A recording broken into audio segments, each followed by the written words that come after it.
right, this one will do. This one will do. Oh. Ah, unit. Oh, yeah. Oh, yeah.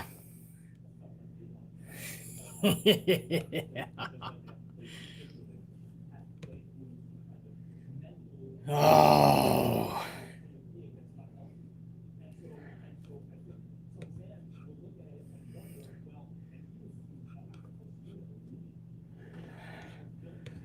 What up, unit? And a good morning, or afternoon, evening, wherever the fuck you are in this world. Put your coffees up. We have what do we have? Prepackaged Dunkin' Iced Mocha. Hey, this will do the fucking trick right now. This will do the trick, unit. Till we get out there and start double fisting some Starbucks and Dunkin' double shots. What's up, everybody? File on in. We got a shit fest to talk about. It's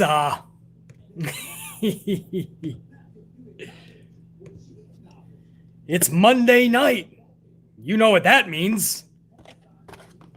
Fruit roll-ups, redundancy, and rematches.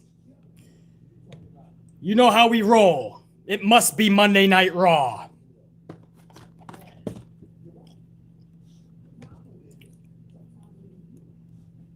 Come on, file in, file in. I tell ya.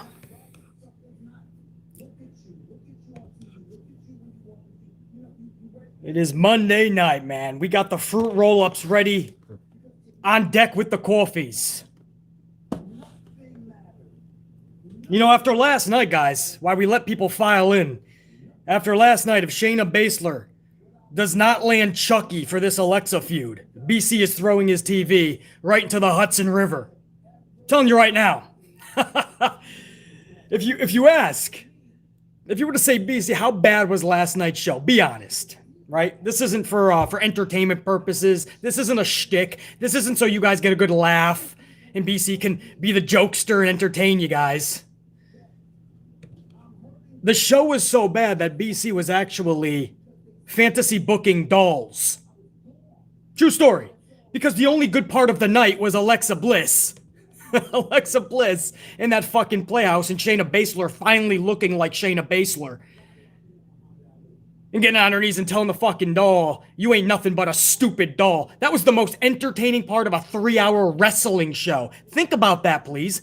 A 3-hour wrestling show, and that was the only time I'm pretty sure most of us were captivated in just a little bit. Just a little bit. And then I started to think, well, okay, you said you're going to see her next week. Bring your stupid doll. Wouldn't that be fucking amazing if Shayna Baszler brought her fucking stupid doll, which isn't so stupid. His name is Chucky. And BC started to come up with all this fucking shit, man. Chucky could even, right, Vince could easily, man. Universal owns the rights to Chucky, doesn't it? Universal owns fucking USA Network and all that shit. You just have him for a fucking segment. You use the doll. You can even use his line, right? Hello, bitch. Or however the fuck Chucky talks. I think I made him a little bit of fucking, Beetlejuice. But if he just says, hello, bitch, and all of a sudden the lights go out, whatever, and fucking Chucky starts to burn. And Baszler thought she was just fucking around, man. But here's Chucky burning. She looks over and fucking Alexa's not playing around, man. Lily is the real fucking deal. This is how BC started to book this shit. I was booking dolls, bro. I'm over here booking dolls, bro. That's how bad the show was. So don't ever tell me, BC, you're overreacting. You're over-exaggerating. You're stretching it. No, the shows are that fucking bad. I am fantasy booking dolls. Are you understanding what I'm telling you? This isn't for dramatic purposes. This isn't for entertainment purposes. I'm glad I am for you guys. But fuck, that's not good when we're booking Chucky versus Lily because they just can't have a physical match. Fuck. Hot damn, man. But we'll go over it. Shayna Baszler dropping an L that she could not afford to lose. She's already been done buried. And I don't even use that word. I try not to. But she is. And she eats another one last night. Naomi came out of irrelevancy out of nowhere. Naomi was in the ring, surrounded by Vince's blonde bombshell brigade. And Naomi done got fucked up by that brigade. We're going to talk about it. Your United States champion didn't just lose once via the how you doing. He lost twice via the how you doing. We're going to talk about it. None too happy. We waited 3 hours to see Kofi and Drew for the 84th time. How did it end? Was it a cliffhanger? Do you give a shit? Is it something we're excited about going forward? Oh, we're going to talk about it. It is Eastern Coastin. I'm making up fucking words now. Eastern time. It is just past 10 a.m. and we went live with about 15 minutes notice. I know. BC, don't do that, man. Don't do that, man. A lot of people can't tune in. It's the morning, man. People are going to school and to work and errands and blah. Bruh, I'm going live when I want to fucking go live. The vid will be up later, or the live stream as a vid, and then you can go back and check it out. It's not that fucking hard to comprehend. It'll be there. Fucking tell you, you can't catch it live. I understand that sucks. Guess what? Hundreds are going to catch it live. Be a part of the thousands to feel the amplification afterwards. I ain't gonna sit here at 10 p.m. cutting fucking live streams. Some of us have a fucking life. Speaking of, a lot of you guys are wondering, BC, no AEW, man. No AEW review. Such a good pay-per-view, BC. It was, man. Applaud to all the boys and gals from Double or Nothing. My gal, Britt Baker, finally doing the deed. Man, she's the perfect person right now. And by the way, round of applause for Sheeta. Sheeta carried that fucking division that was non-existent for an entire fucking year. Let's not sleep on her, man. I don't care if you think she's one of the elites or not. She did everything she was asked to and was a defending, fighting champion for a fucking year, bro. Mad props to Sheeta. So happy for my Britt Baker, though. So, double win there. And then, yeah, the whole night was, it was really good, man. A lot of the night. Yeah. Overall, if you do want to shit on it, you have to at least say it was good. But really good even. I didn't, the timing was off anyway. It was a holiday weekend. You guys know I have a lot of other things that I do. But on top of that, there's no way that I could review this accurately, given the emotion that everybody was fucking with. I think when you see something as tragic as Raw, SmackDown's a little bit better, but the WWE product as a whole is pretty bad. So when you see a show like you saw Double or Nothing, everybody's just running high emotion-wise, and you just want to stuff the bad underneath the rug. In the way that I critique, I can't do that, right? When I see a bad, I have to spend time on it, and I have to dissect that son of a bitch, because my whole theory on this channel, and the reason I have a channel, is to make pro wrestling better. Cody asked us to tell him what he's doing right and what they're doing wrong. Well, BC likes to do that. With a show like this, man, everybody's just gonna, oh man, you got a show like that, you're gonna pick out the bads? It's exactly what I would do. I would call out all the goods, talk about all the epic shit. Awesome, great, whatever fucking word you want to use, but we would have to discuss the bad. And I saw a handful of really bad shit. The finishers I was not on board with. A couple of the matches absolutely stunk it up. One of the matches went too fucking long. And there was just a lot of shit that should not have been. And then when you put that into an hour and a half to a 2-hour review, you could come off as salty. You should just enjoy a great night of wrestling that we finally got, right? But I would have to spend time on the negatives. And instead, everybody wanted to wipe that under the rug. So you had people in this community, people with semi-audiences anyway, saying that after just a match or two, it's the best pay-per-view ever. You had other people saying that certain matches were match of the year.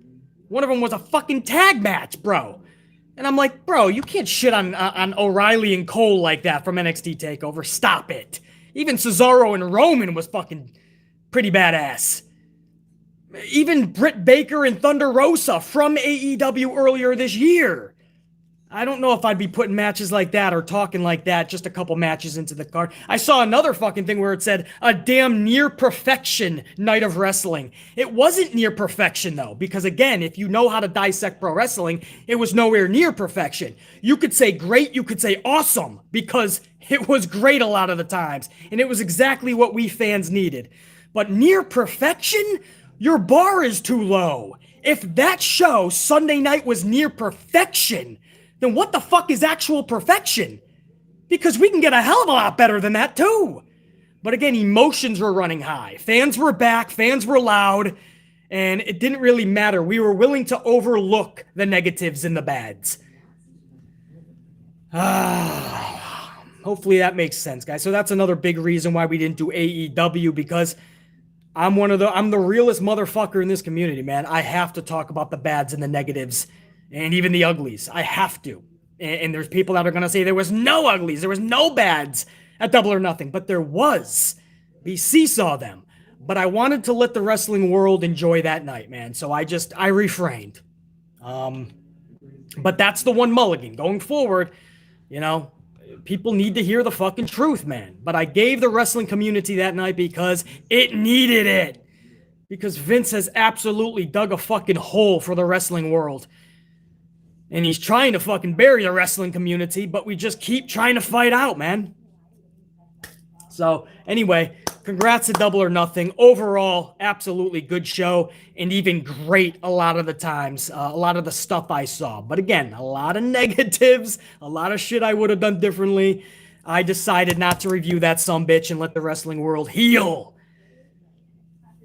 Anyway, shall we begin this son of a bitch? My unit filing in, man, early in the morning. I just show up. I just show up with a fucking live stream. You never know with me, bro. I always get BC. Can you please give us advance notice, BC? You know, we never know. And I'm like, you know, stay subscribed and notified. And then I get people saying sometimes I don't get the bell, which I do understand. I can't help you, man. Refresh every fucking hour. I don't know what to tell you. I'm real spontaneous, and that's how I like to run my channel. But it's good to have all you guys up in this bitch, man. Everybody that's here now. We'll get a few fucking hundred more filing in, I'm sure. We'll get thousands tuning in when we put this up on the channel. So we'll all enjoy this, man. Probably more than the fucking show. And I'm sure we'll talk some more fucking Chucky coming for that ass. Let me crack the coffee and we'll start hour number 1, if you don't mind. Actually, no, we won't. It's early in the morning. I got a minute. Check my VIPs, brother. I saw a bunch coming on in this bitch. Ow. Nope. Not memberships. I don't do memberships. Hold on. Fucking membership. What am I, a book club? Membership. BC, why don't you have a membership? What am I, a fucking book club? Judas Messias, what up? 2 spot, I forgot Raw even came on last night. Was it bad? Oh, we're about to talk about how bad it was, Judas Messias. But you saved yourself the trouble and you watched something else. Congratulations. You did yourself a major plus, a major solid. Judas Messias also has another 2 spot saying, I know this is going to get hate, but I like Reginald. That ain't going to get you hate, bro. I don't mind the dude either. I just don't know why he's always just playing around with the fucking chicks, which, hey, in real life, that's cool. But on pro wrestling, man, I mean, he's going to have to eventually fight some dudes. And on top of that, fruit roll-upping, pinning Shayna Baszler, that I think Judas Messias is what nobody is down with. But yeah, I don't mind Reginald at all, bro. Judas Messias, thank you. Chubless the Bear showing some love with that 1 spot. Chubless, good to see you up in here, man. Ray Hunt, 10 spot. What up, Ray Hunt? Still morning here, BC. Here too, Ray Hunt. NYC time. Did they really have Shayna lose to backflipping Reggie and Shelton versus Cedric part 3? Same damn finish. So glad I missed most of the show. Just like I told Judas Messias, Ray Hunt, you did yourself a solid favor to yourself last night.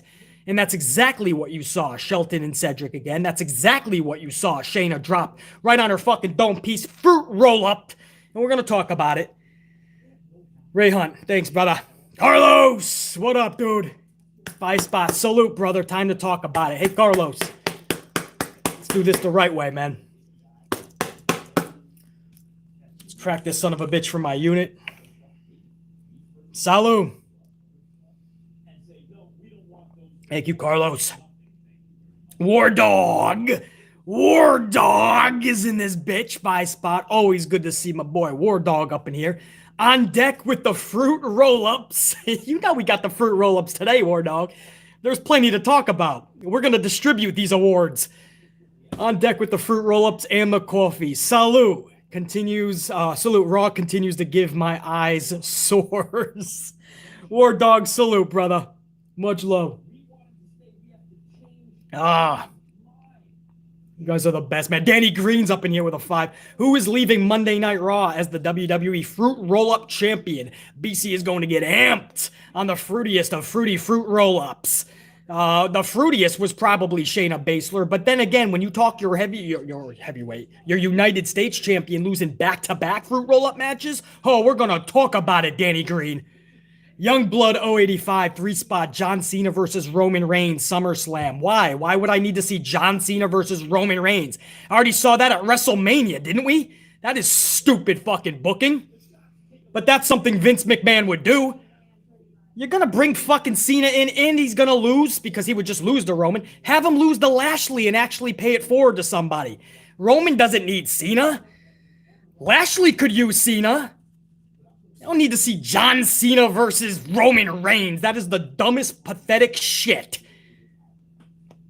I've heard rumblings of that. I broke a month ago that Cena will be back for the touring and leading into SummerSlam, but that is fucking dumb. I've already seen that at WrestleMania. Now we have to see it years later at SummerSlam. And there's somebody going, I like it though. I think it's a good event. Roman's a different character. So Cena is still playing Ultimate Cena again. I can think of a million ways to... Was it No Mercy, guys? Okay, not WrestleMania? Well, whatever the fuck. I saw it before.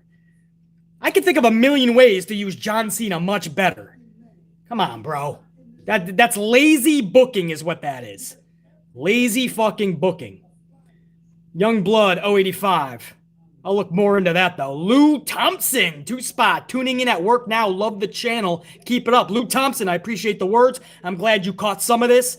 When you hit back to work, join the channel later. This will be on the channel as a posted video. So even if you can't come back live, we're going to shoot the shit live right now with my unit. But Lou Thompson, thank you. Judas Messias with another 2-spot. Your Britt Baker. Does Adam Cole know about that? I'm sure she's all of our Britt Baker, man. We saw her come from nothing when she was jobbing out to Nia Jax on WWE Raw to where she is right now. Salute to Britt Baker. Dante Jaron, 23, 5-spot. BC, you and me be on the same wavelength when it comes to wrestling. You said exactly how I felt about Double or Nothing. It was good, but not perfect. Dante Jaron, man, we know how to dissect it, you know, and sometimes people don't want to hear the truth because emotion is running high. There's no doubt that was a damn solid, good show and even great a lot of the times. But when you start seeing awesome, epic, near perfect, some people calling it perfect, they don't know how to top to bottom, start to finish a show then. Because you can book an actual perfect show and fill in the holes that Double or Nothing had. But I decided to rest that review and just let everyone celebrate. Because as a wrestling community, we needed a night like that. And Double or Nothing provided it. But I couldn't have done a legit, truthful review. Because it wouldn't... man, people would just... They would flip. Which I love... But I think people would lose the point in what I am dissecting, man. Cody asked us to pull out the negatives with the positives. We can't just say everything was a better Rainbows because it was a feel-good moment and fans were back and most of the stuff was good. We still have to call out the negatives and the bads. I don't know, Dante Jaron. I decided to let it be. Thank you, brother. Hold on, we got some more. We didn't even start hour number 1 yet for those filing in. Hold on. I got some more up in here from Dino, 2-spot. What's up, BC? Last night was a total snooze fest. Dino, beyond, bro. I'm over here booking dolls. That's the... How bad was Raw last night? I'm over here booking Chucky versus Lily. That'll tell you how bad this fucking show is, bro. Dino, salute. Carlos Ray, another 5-spot man. Kofi, BC, Reginald has his place, just not pinning Shayna. Perfectly put, Carlos. I don't mind Reginald at all. Pinning fucking Shayna and constantly in there with Sasha and Tamina, and next week it'll be Dana, who knows what the fuck. That's not how you book Reginald, man. We've seen the shtick too many times. He flips and he dives and he does all this shit, and for about 10 seconds of the match, there's contact. We get it. I got you. Carlos, perfectly said, man. John Alexander, 2-spot, just got done whooping that ass in the gym. Me too. John Alexander, today was a little bit of a leg day, just a little bit. 45 minutes. Nothing too huge, but gotta work the fucking legs too, man. Everybody tries to be upper body heavy for the summertime so they can look like a fucking diesel train, you know? Then they get into a fucking fight and their legs give out in fucking 6 minutes. John Alexander, keep whooping that ass, man. Dino, another 2-spot. Love the catering sign in the back. What caterings? Where is it? Oh, yeah, man. All the catering crusaders are out there, man. Ninja Tozawa, everyone's pissed. The moose cake just went out. Ninja Tozawa took the whole fucking thing, dude. You should have saw everybody chasing that motherfucker around. Drew Gulak fell, fucking slipped, hit his head on the fucking side of the table. Catering had to fucking band-aid him up. Yeah, man, so Crusaders have taken their place. They're all munching down. A lot of people hitting the coffee too, man. So, yeah, we're setting up Gorilla pretty fucking good, man. The set is coming around. Who was that? Dino. Thanks, brother. Ashley Steggles, $4.99. BC's live streams are like the RKO coming at you from out of nowhere. And if the ratings are below 1.5 million, you saw it here first. It's headed that way, Ashley. It's headed that fucking way. No way around it. SOS TDM 617 2-spot says, sadly, I can't watch Raw no more. SmackDown I can. SmackDown is clearly the better of the two. No fucking doubt, SOS.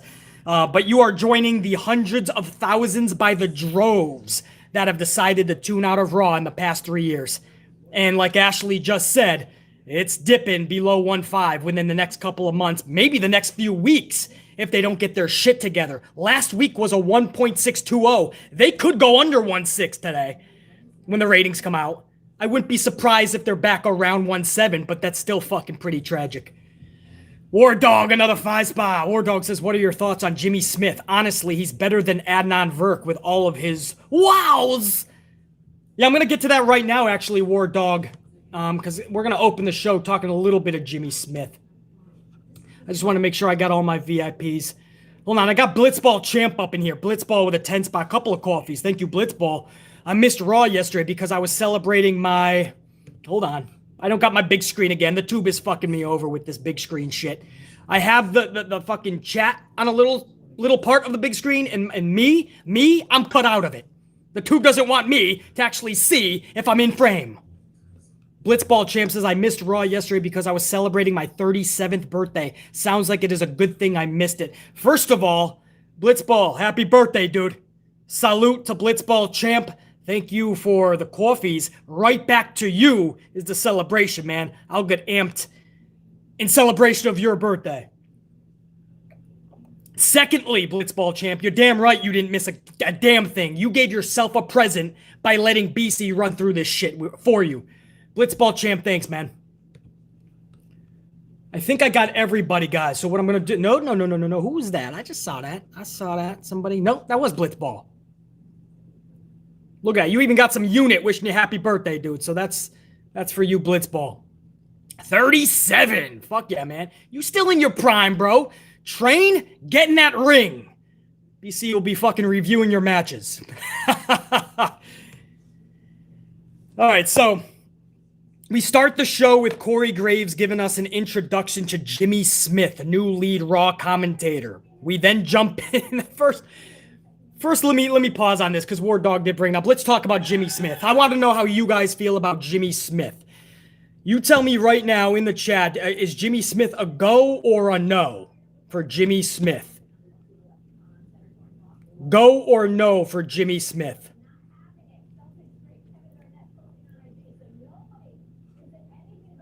We got a no and a go. I'm taking it to the unit right now. He's so fake excited. Yeah, he's definitely after Adnan Virk, he knows he's got to fucking double shake it now.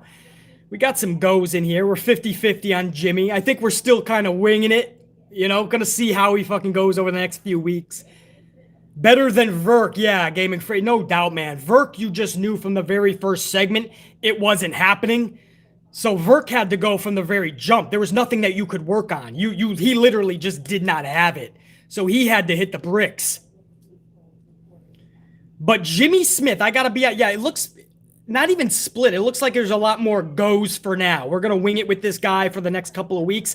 He at least has potential, voice-wise, demand-wise, consistent, all of that, man. A lot less wows, a lot less of that BS. So we'll see, man. For me, it was not bad for your very first show. Dramatically better than Verk. So I'm gonna fucking keep this shit for now, man. I'm gonna keep this shit for now on hold. We'll revisit this in another week. We'll see how he does next week. But yeah, I don't know, man. I just didn't like the tweet that he sent out a couple years ago. This had resurfaced, and it just said that he hasn't watched pro wrestling since grade school. And I was like, are you kidding me, bro? Like, you don't even know the product. So that's some heavy research over the last 48, 72 hours, especially for Jimmy Smith.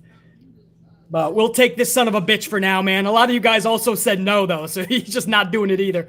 You know, I miss the Jim Ross in his prime days. I miss the Tony Schiavone in his prime days. I still love Tony Schiavone to this day. Mauro Ranallo, bro. Come on, Mauro's the shit.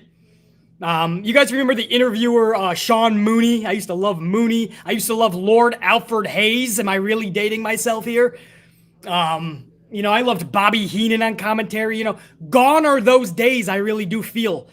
Corey Graves is the last bit of that Bobby Heenan, Jesse Ventura-ish, where he can play that heel commentator. Jerry Lawler, maybe. Like that type. But gone are those days, man.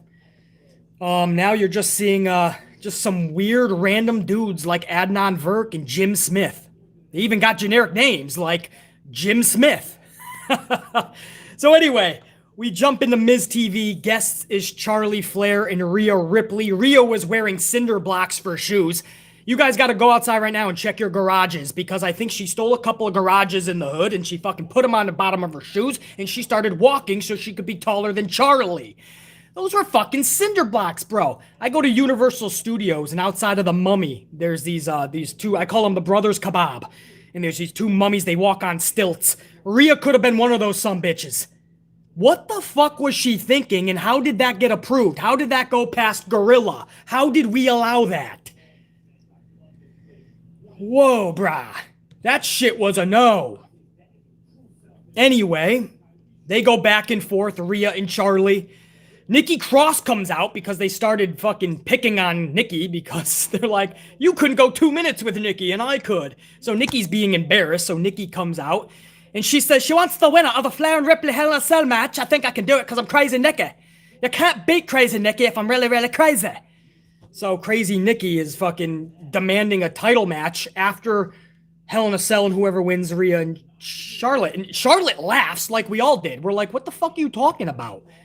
How do you get, because you lasted 2 fucking minutes, you get a title match now? That's what I said. I'm Nikki Cross, and you know how good I am. Don't mind the booking. I'm going to take out Charlotte. I can last 2 minutes. I can last 3, maybe even 5 minutes. I can do it. I'm Crazy Nikki. And when you're Crazy Nikki, you can do anything crazy. You just got to put your mind to it, because I'm Crazy Nikki. So Nikki's fucking up there, fucking demanding matches. Charlotte's laughing. Nikki fucking smacks the taste out of Charlie's mouth. So then Charlotte says, we're playing a game of, no, what'd she say? Oh, we're playing a fucking game of time or so. I don't know. She's like, I can beat you in 1 minute. I don't need 2 minutes. That's what she says. Some shit. So we're just embarrassing Nikki Cross at this point, guys. Rhea says she can beat you in 2 minutes, or last, not even beat you. I can last in the ring for 2 minutes. Or maybe it is beat you. I don't fucking know. This is so fucking embarrassing for Nikki, bro. And now Charlotte's like, I just need 1 minute to tool your ass. And Nikki's like, what the fuck? Why is everyone doing this to me? Why is everyone embarrassing me? I can go a minute. Let's do this. So here we go, man. We come back from break, and indeed, we have a beat the clock challenge, 2nd week in a row. Bro, my thing is this, man. And I mean this. And I seriously, guys. This is the logic that is not with this company. Didn't Charlotte say, and this was rhetorical, Charlotte said, I can beat Nikki in 1 minute. We came back from break, and there's 2 minutes on the clock. We went to break with Charlie saying, I can beat Nikki in 1 minute. That was the whole point of setting the match up. We came back, and it's almost like Vince McMahon changed his mind, and he was like, no, give him 2 minutes, because I want 1 minute to have Charlie arguing with Rhea. Because that's what happened for 47 seconds. Charlotte was just on the outside arguing with fucking Rhea Ripley. Never mind, you have a minute, 2 minutes, 27 minutes with Nikki Cross. So we come back with 2 fucking minutes. And just like last week, Nikki lasts the entire 2 minutes. So Nikki is celebrating once again, lasting 2 minutes in a match with a professional wrestler. How embarrassing does this look for Nikki Cross? Rhetorical. So damn embarrassing. Think about that, please. 2 weeks in a row, Nikki Cross is celebrating lasting 2 minutes with other wrestlers. This is hurting her more than helping. Even if she gets a title match, which you know she's going to fucking lose anyway, but even if she does, this is hurting her. Subconsciously, we're looking at her like a fucking goof because the entire roster is looking at her like a fucking goof.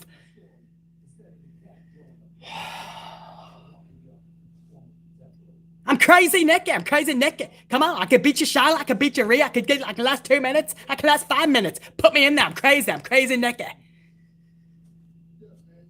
I can't stand her booking like that, bro. It is embarrassing. Whether you know it or not, you probably forgot or you just never saw a lot of NXT or even before she got to NXT. Nikki Cross is a good wrestler. You would never know this because she's an embarrassment like this.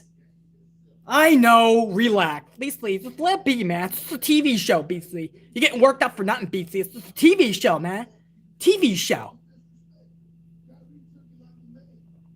These are independent, bro, they're not even employees. If Vince fires these people today, which he can do at any time, tell Samoa Joe, ask Samoa Joe, ask fucking Mickey James, ask fucking everybody that's been fired over the last 2 years especially, which if you add employees from the fucking Stamford, Connecticut, you're talking about hundreds. But let's stick to independent contractors. Vince can fire you at any fucking time, release you anyway.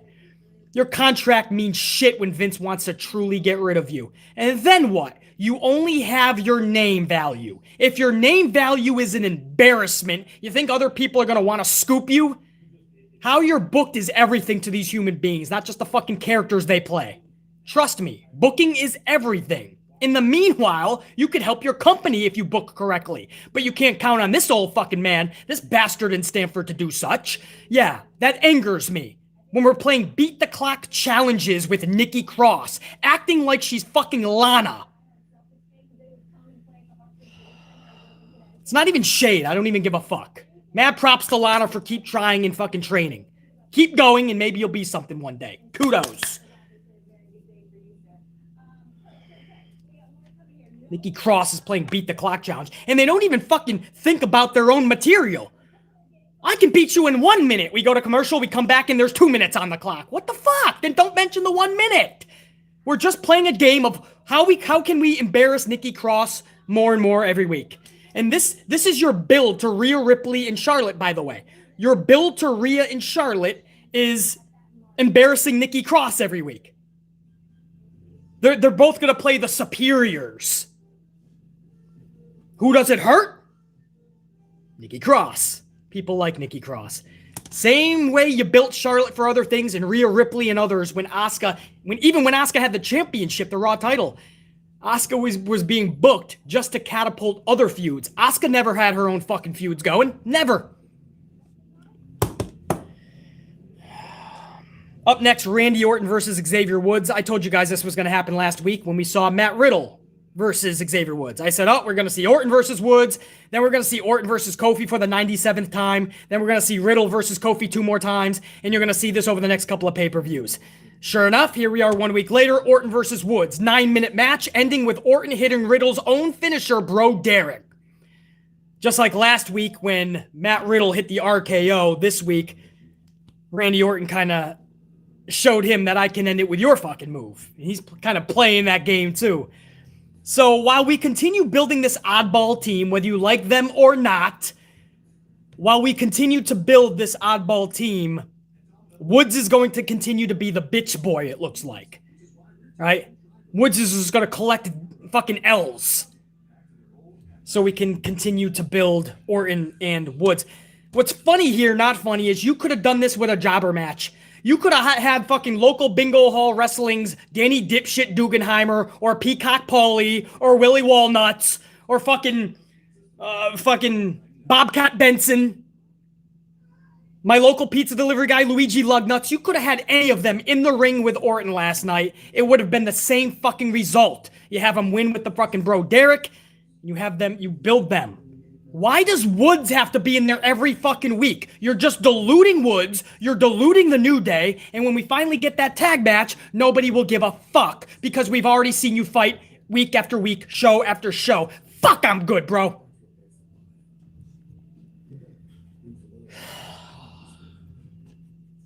And that's how you get 50-50 booking. You just have superstar in there with superstar. Superstar, superstar. Same matches every fucking week. Redundancy, rematches. And you know what happens? After a while, they no longer look or feel like superstars.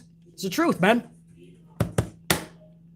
Our number one ends with Reginald defeating Shayna Baszler via the awe-inspiring, ultra-devastating fruit roll-up. Think about that for a second, please, as we hand Shayna Baszler a fruit roll-up award. Let's crack these son bitches. Shayna, you ready? Get out your paws. Put Chucky down.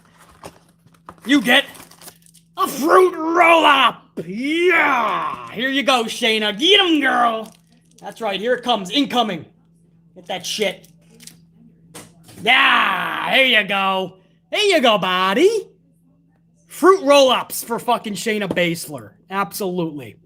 Shayna Baszler gets fruit roll-up by Reginald. Because the only pin that WWE knows how to do is the fruit roll-up pin. There's no more fucking legendary DDTs or tombstones or badass sharpshooters or... Nah, it's all gone, man. The Stone Cold Stunners, no. Owens tries to knock it off, but it doesn't matter. The fruit roll-up is what pins everybody these days. Everybody. Nobody, I should say, can kick out of a fruit roll-up. Wait till I get to your United States Champion later. Oh, that's a doozy. A real fucking doozy. Shayna Baszler gets pinned within 5 minutes. And the only reason it went within 5 minutes is because for 4.5, Reginald was the fucking American Ninja Warrior.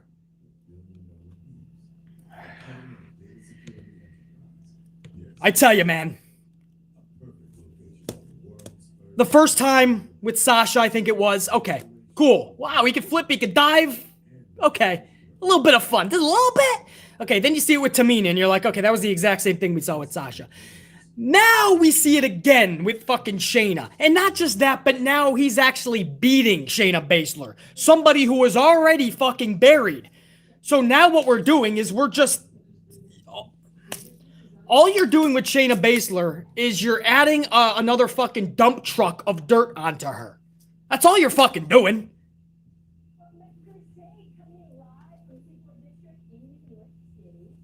She's all but fucking done. Where's my fucking bell, right? We've already ran fucking 9 bells. That's 9. We're only waiting 1 more fucking bell left. And that's the 10-bell salute for Shayna Baszler's career. My bell's on deck. I almost rang it last night, but some weird shit with Alexa, which was the only fucking captivating part of the fucking show. That was the only fucking thing that kept her from fucking the dump truck finally doing her in.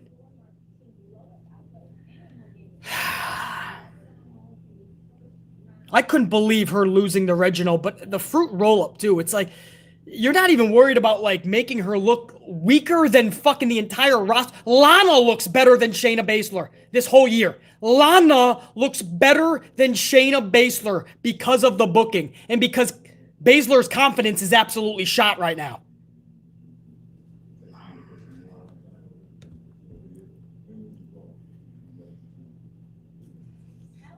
And that was how we ended our number one.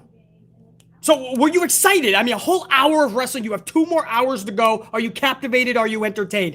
We started with fucking Rhea Ripley and Charlotte yelling at each other. We went into a 2-minute beat the clock challenge, and Nikki Cross lasted 2 minutes, and we all had a parade and celebrated.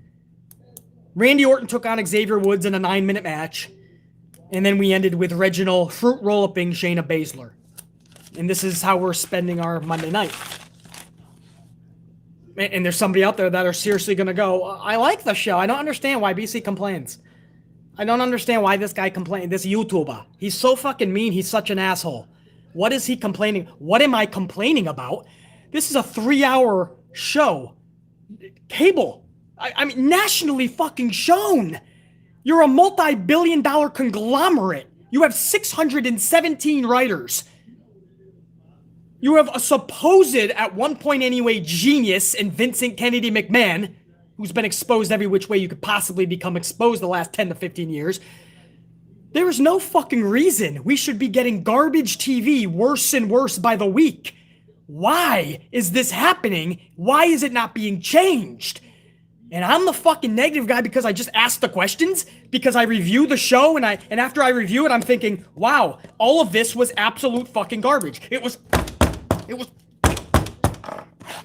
all garbage. Hour number 1. Oh shit. I already flipped the page to 2. That was all my notes for 2. Uh-oh. Well, hopefully I can still say it.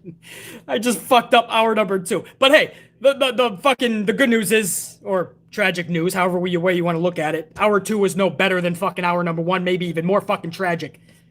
But I just fucked up the notes for hour number 2. I pulled some Chucky shit on that. All right. Hour number 2 begins. Oh, here we go. You ready for a fucking doozy?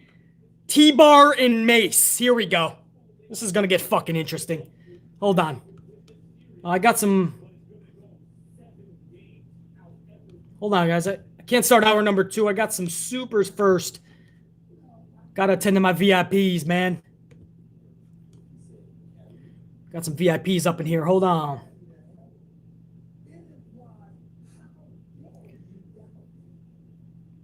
SOS TDM 617 2-spot Charlie Flair, a.k.a. the Queen of Botch Style. Put that on a t-shirt, SOS.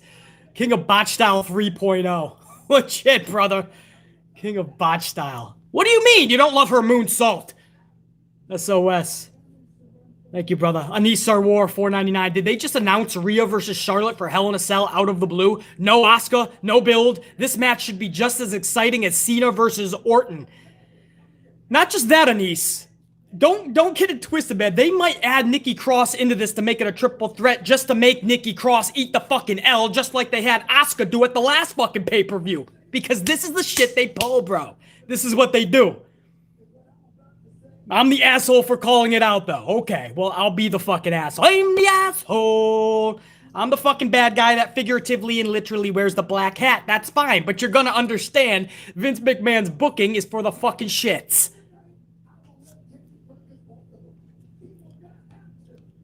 I tell you. Who's this? Youngblood 085, 5-spot. Who would you have face Roman if not Cena? Anybody. Why is Cena even in the discussion, Youngblood? I don't even understand where this is coming from. John Cena, Youngblood 085, shouldn't even be in the discussion. If you need to bring back Cena to have an opponent for Roman at SummerSlam, your company's, well, we already know it's fucking in the shitter. But man, are you in bad shape. Start booking Shinsuke correctly. Maybe Shinsuke can have a badass feud going into SummerSlam with Roman Reigns. Maybe? They got to get their shit together. I stopped booking WWE when I realized my booking is way better than theirs and it made everybody sad. I used to do amplified booking before the pay-per-views. Then we'd watch the pay-per-view, we'd do the review the next day, the good, the bad, and the ugly, and people would be pissed off, BC included. We'd be like, fuck, man, after what I just booked, and then we got that shit show, and then I realized I can't do amplified bookings anymore because I book it too fucking good. WWE can't keep up. But you don't need John Cena to face Roman when I've already saw the match. I want new, refreshing matches, man. Something. How about Big E? Youngblood 085, why would you not start booking Big E to be dominant? Big E should be booked like a fucking big beast. Big E versus Roman is something I could book through the fucking moon, bro. I don't need John Cena back to have a match that I've already seen. I can see it. I can see it. I don't know where the wrestling community is all of a sudden. It has to be seen. This is the same fucking group that probably said Daniel Bryan has to be in the match with Edge and Roman at WrestleMania. And it made it worse. Edge still ended up losing. Bryan ended up losing too. And the match was subpar of what it could have been if you just let Edge and Roman go out there for 22 minutes. Aleister Black, who said that? A bunch of people, somebody, Carlos, somebody else. Aleister Black, bro. Book the dude like a beast. He's been sitting on his fucking, they've been chilling on this guy. He should have came back a month ago when he was already fully cleared. No more injury. Instead, they bring him back with some vignettes, and then a few weeks, they actually don't even use his vignettes. 2 weeks now, they didn't even use vignettes. Because time restraints, they said. But if you started building Aleister top of May, and you're talking August for SummerSlam, this isn't bringing this guy right back into a title picture. You have him wrestle a few pay-per-views, and all of a sudden we have a badass feud with Roman. Who's the fucking heel? Then you bring him back as a fucking face if you truly have nobody for Roman. My point is there's options. There's booking ways to do this. Jonathan Cena is really the name going around the community. Wow, is that fucking pathetic.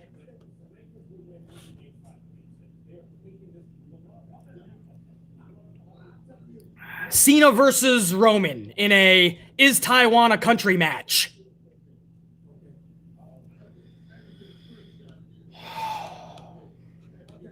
Cena versus Roman. I feel like I'm going back in time. Wasn't that years ago? That was like 2017. Fuck are we doing, man? These are the same people that declare Daniel Bryan has to be in the fucking main event at WrestleMania. No, he doesn't. John Cena does not need to be wrestling Roman Reigns at SummerSlam. Fuck out of here, bro. Sick of this shit. Thank you, Jacqueline. Bring back Edge and let's have the match that should have been at Mania. Edge versus Roman.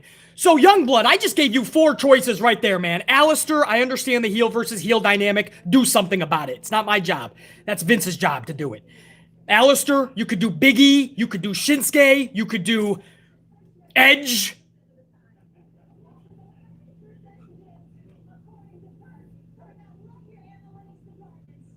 Bring in my boy Iron Riaz. Bring in my boy Jay Lethal to fuck shit up. Bring in my boy Buddy Murphy. Yeah, you want to talk rematches, John Cena versus Roman. How about we build a star, man? Buddy Murphy and Roman had some fun together, brah.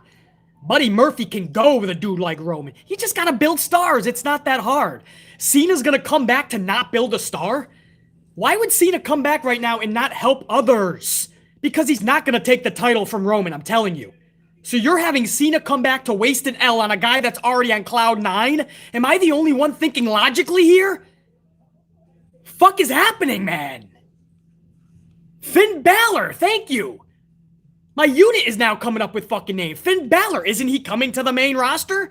Now listen, he'd be the last choice. I'm sorry, unless you're bringing the Demon. I don't want to see Pop Collar you guys know how I feel about this. I mentioned this in another video. I don't want to see just Finn Balor taking on Roman. But if you're talking Demon, okay, and you really have nobody else, BC can get on board with that. I can book that fun. But it has to be Demon, and we got to have some fun with it, man. We got to start the booking next month. Fuck, man. There's options.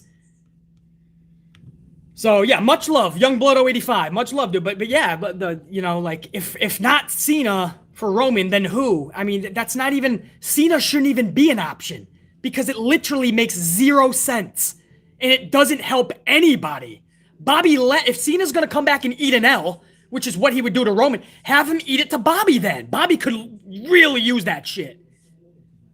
Or just have him put over Aleister Black. I told you guys my plan for Cena. I would have Cena come back, no championship on the line. Why is this dude even going to come back right for a title? Because the story says he's trying to get the record? Still doesn't mean he should just come back after being gone for a year to get a championship. So John Cena should come back to face Aleister Black. Aleister Black has the victory of a lifetime at SummerSlam, and he defeats John Cena. Wouldn't that be more badass than Roman versus Cena? Part 2 or 3, whatever the fuck it is. Build Aleister. This company is in shambles, and nobody wants to talk about it. Everybody turns a blind eye. This company is in fucking shambles. These shows absolutely suck. And what do I hear from the wrestling community? Cena should face Roman. Cena needs to face Roman. For what? What's it doing? What is it fucking doing? For what? So Roman can beat him in what? What did Cena do? Oh my goodness, man. I can't, bro.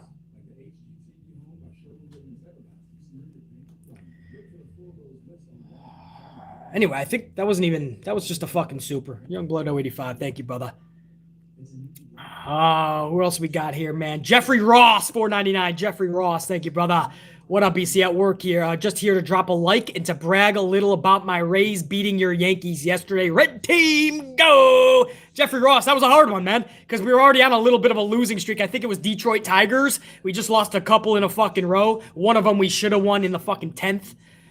So to go to Tampa and now get our asses whooped, man. Tampa Bay has our numbers more than the Red Sox lately. Jeffrey Ross, thank you, brother. Blitzball champ, another 5 spot, says Nikki Cross had one of the best last women standing matches in WWE against Asuka on NXT, now reduced to 2-minute challenge matches. Wow. Blitzball, not just reduced to 2-minute shot clock matches, beat the clock challenge matches, but embarrassing. Right? I mean, they're literally just making fun of her now. Like, she's not even there. I can beat her in 2 minutes. I can beat her in 1 minute. Hello, I'm over here. Nikki Cross, I'm right here. I'm here. You can talk to me. I can beat you both in a minute. 2 minutes. So it's not even just the fact that she's reduced to that. It's how embarrassing it is for her. Blitzball champ. Thanks, brother. Hold on. We got some more up in here, man. You guys are fucking on it today, dude. Damn, we didn't even get to hour number 2. For those of you just coming in, man, we did not get to hour number 2 yet. Spicy Mama McCaleb. What up, Spicy Mama McCaleb? 499 coffee. Morning, BC. I never understood why they quickly broke up Insanity in the first place. Because they're insane. I heard Triple H say it was directly his idea, too.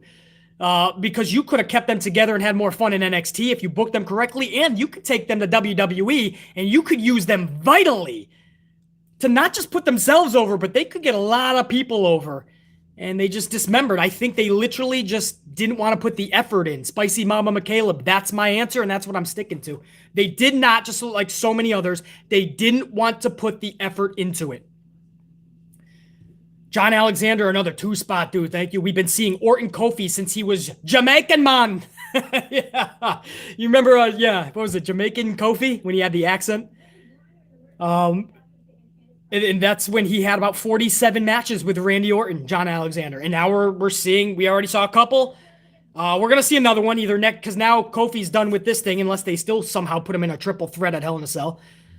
But technically he lost last night. We'll get to that in hour number 3. So I think you're just going to see a lot more one-on-ones between RK Bro and New Day. And then we're going to get that tag match. We're going to see this another 46 times. Sheriff Rivers, 5-spot coffee. Laugh out loud. I got called a weirdo for not thinking AEW was excellent. Yeah, well, that's what I mean, Sheriff River. I mean, awesome show. A lot of it.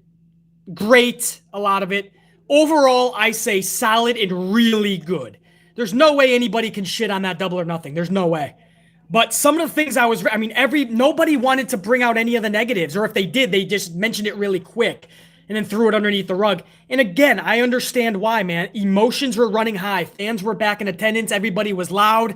There was a lot of good stuff on the show. And people just wanted to talk positively. And that's another reason why BC just said, you know what? I'm not going to review this then. Because I can't just do the positives. I have to talk about the holes in the game, the negatives and the bads. And I just wanted the community to kind of just have a feel-good moment.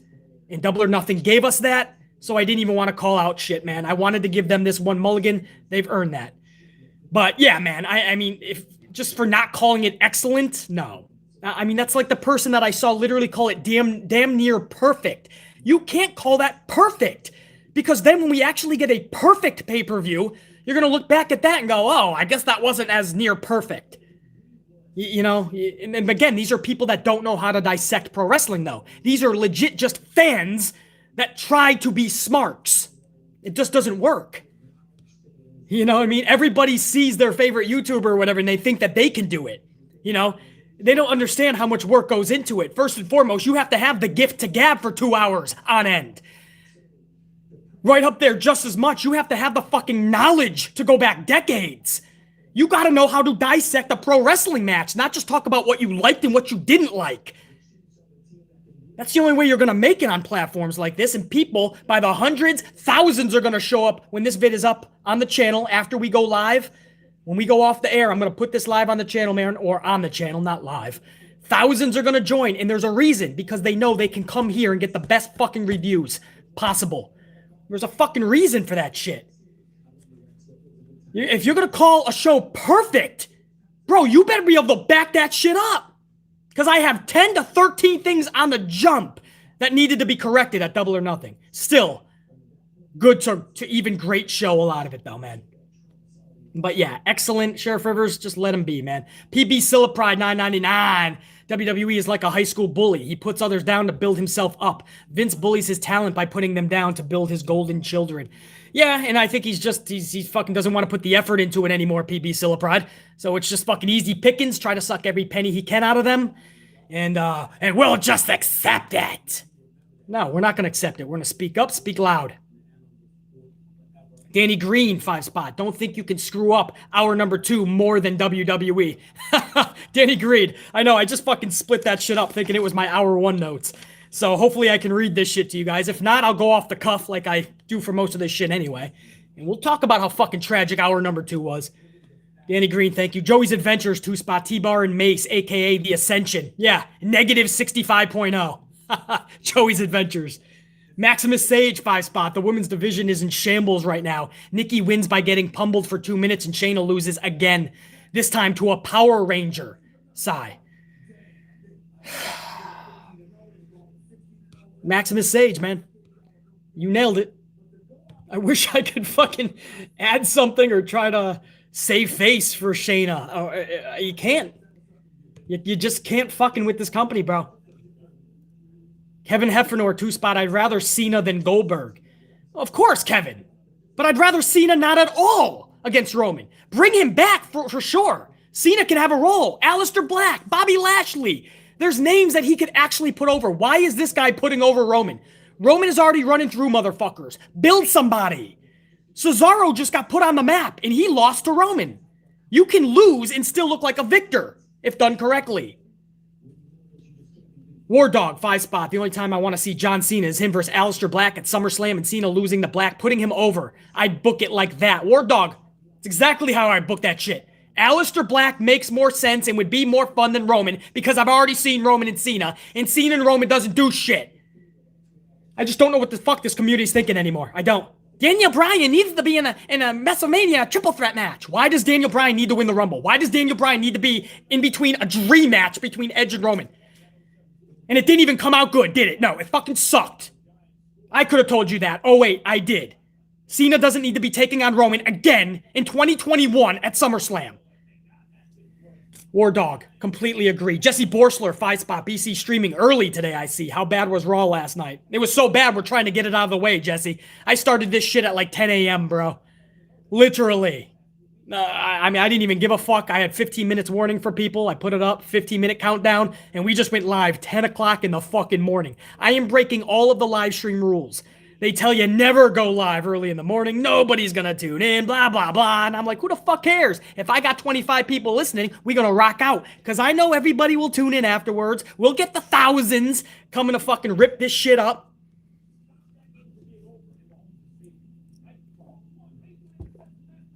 Jesse Borsler, thanks, brother. Joey's Adventures, another 5. Only time Cena should be challenged for the title was last year when the Fiend versus Champion. Revenge verse number 17. It was natural storytelling. Absolutely, bro. That makes sense. Roman Cena? No sense. The guy comes back in June, 2 months later, he's going for a championship against Roman. Yeah, okay, sign me up. I'll fucking dumb down my standards and lower my levels of brilliance so I can fucking jump along the sheep train with everybody else. Fuck that, fuck you, Vince, if you book that shit. Joey's Adventures, thank you. SOS, TDM617, buy spot. I'm not a Knicks fan, but MSG be rocking loud as fuck. Hopefully y'all can come back, unlike my Celtics against Brooklyn. And by the way, 6 versus Yankees this weekend. Go Sox. Yeah, man, it's a treacherous schedule for us for Yankees. We took on Detroit. Now we have the fucking Rays who face us better than the Red Sox lately the past few years. And then the Red Sox obviously put a tooling on us as well.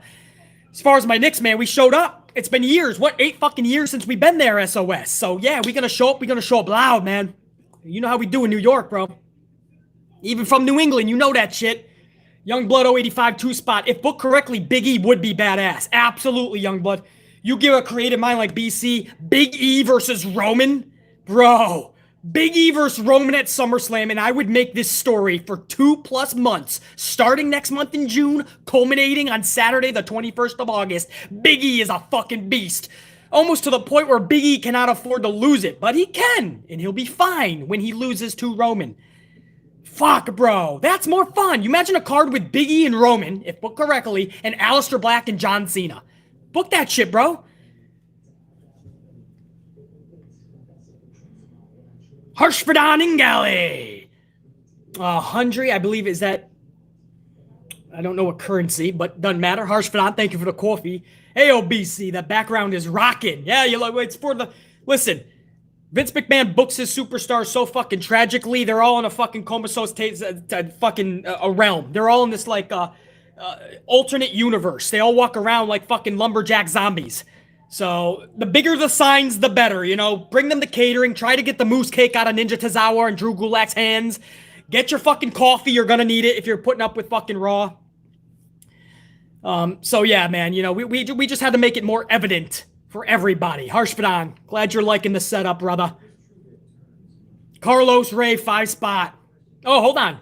Harshvardhan wasn't done either. Hope Luigi Lugnuts is serving his grade A quality pizza there. Oh, bro, he just sent out an awesome fucking moose cake. Ninja Tozawa grabbed that shit. There was a chase on. Fucking Drew Gulak got injured. Slipped, hit his head on the table, man. So Luigi Lugnuts and everybody had to bandage him up. Yeah, you must have missed that story earlier. But yeah, man, he's serving his shit.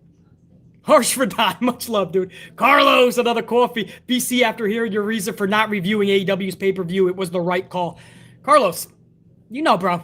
You know what I mean? You want to make sure that the wrestling community is feeling good, too. You don't want to just... You got to know when to pull back, man. BC knew when to pull back, man. The wrestling world was having fun that night. I wanted to let people do it. I'm just one of those reviewers. I can't bullshit. If I'm going to do a review, I'm going to call out all the bads. I saw a lot on Double or Nothing. But it wasn't fair to them, bro. I wanted them to enjoy that night. I wanted the fans to really enjoy it. So that's what I did. Carlos, thanks for understanding, bro. Because I wanted to, man. I wanted to review it. Because it was a really good show. Hold on, we got a few more, man. I'm going to get in hour number 2. Relax. I got you. My VIPs come first. You guys know that. Jibril Goodwin, 5-spot. Thank you, Jibril. Hey, BC, if I could have a little bit of time to tell all of you, screw what everyone thinks about you. You can overcome your demons. Red team, go! There you go, Jibril. Who cares what people think about you, brother?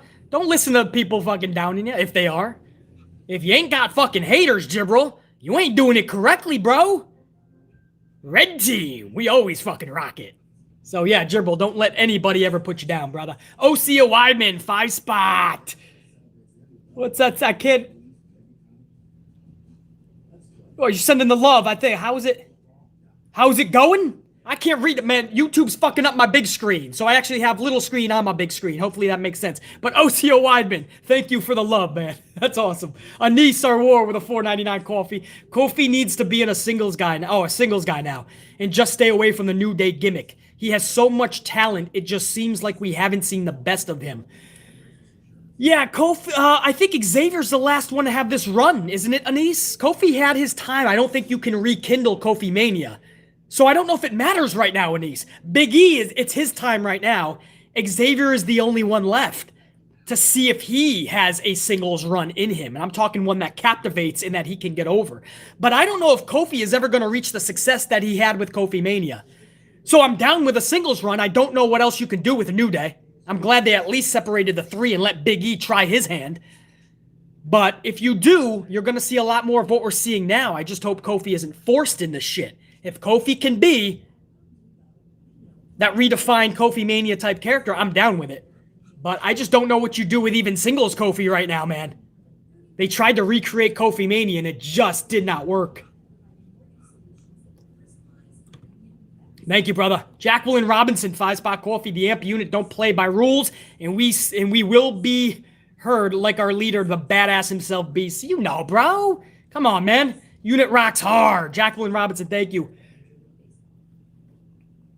Unsane the Plastered Bastard. 10-spot. Couple of coffees by the Unsane the Plastered Bastard. ABC, just curious, what is your own personal WWE I was there moment?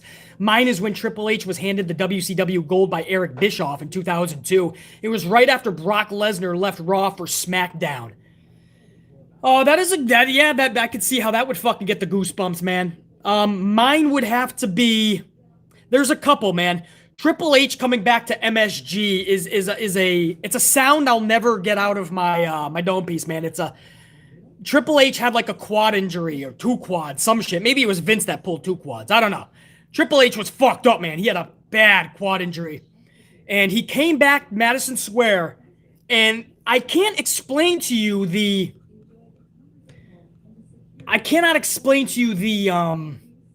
sound, man. It was so loud that if a roof could become unhinged, it would fly off. Triple H got one of the loudest fucking ovations I've ever fucking heard. So that has to be up there. And then there was another one. It was In Your House. I believe it was called Degeneration X. It was in Massachusetts. We had to travel a little bit, but it was in Massachusetts.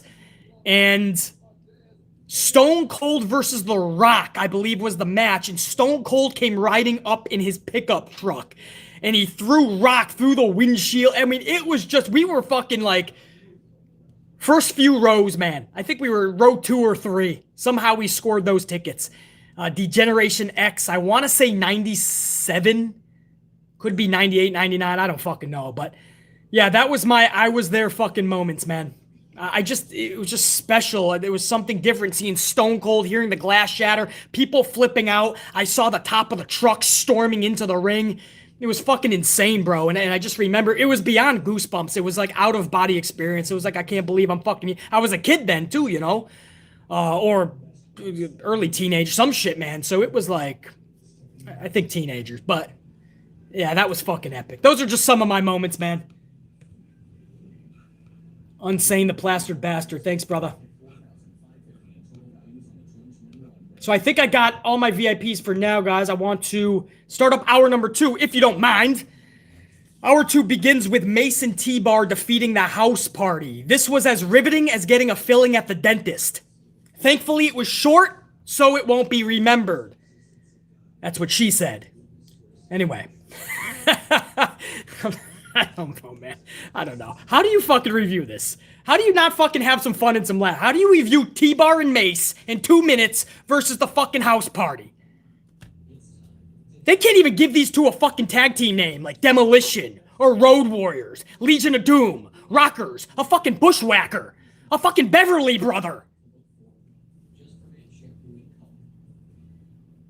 They can't even give them a fucking name, bro. T-Bar and Mace, and they just, what the fuck ever happened to Dijakovic? The guy was awesome in NXT. Here's a crazy concept. Let him be Dijakovic. Leave Keith Lee alone and let Keith Lee be Keith Lee.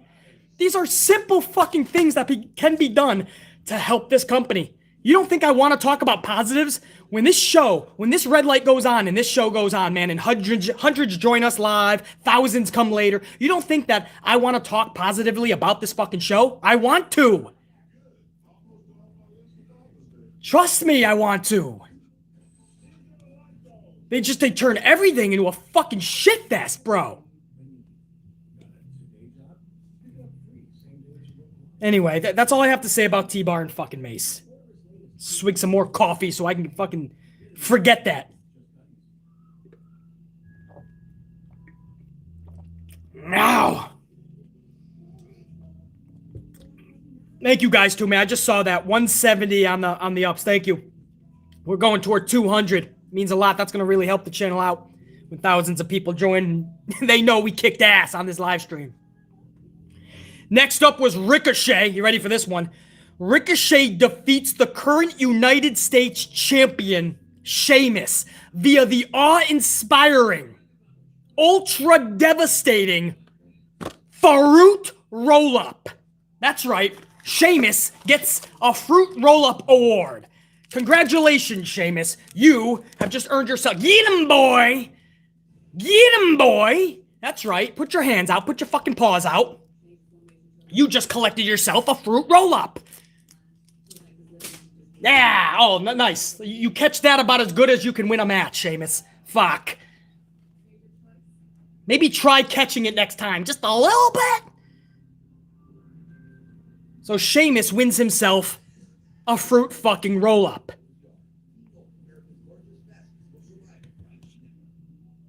Have you thought about that? You think about what I'm saying?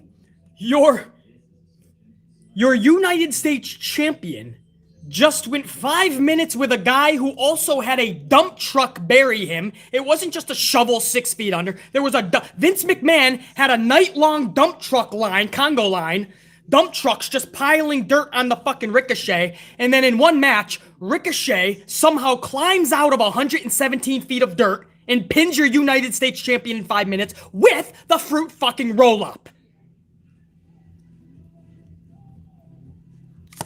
Big Sheamus, big boy Sheamus in those big fucking belts. He can't get his shoulder just a centimeter off the mat from a little dude like Ricochet.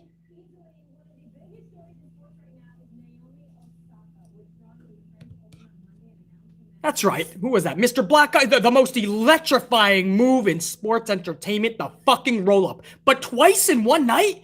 And I know we've seen shows where it was 3-4 times in one night. I should not be delivering 2 Fruit Roll-Up awards in one fucking night. From a champion, bro. This is your champion. And then, bro, it doesn't even stop there. Humberto then has a match with Sheamus immediately after. Humberto. We've already seen this a couple of fucking times. Let's see it again for the 3rd time in a fucking month. Why? Why is Humberto challenging a fucking shit? Because Sheamus talked some shit beforehand? He ate an L. Just let it be, bro. Whatever you do, you cannot have your fucking champion lose 2 matches in one night. Not only did Humberto defeat Sheamus, but he defeated Sheamus with the awe-inspiring, ultra-devastating Fruit Roll-Up. Are you fucking kidding me? Are you?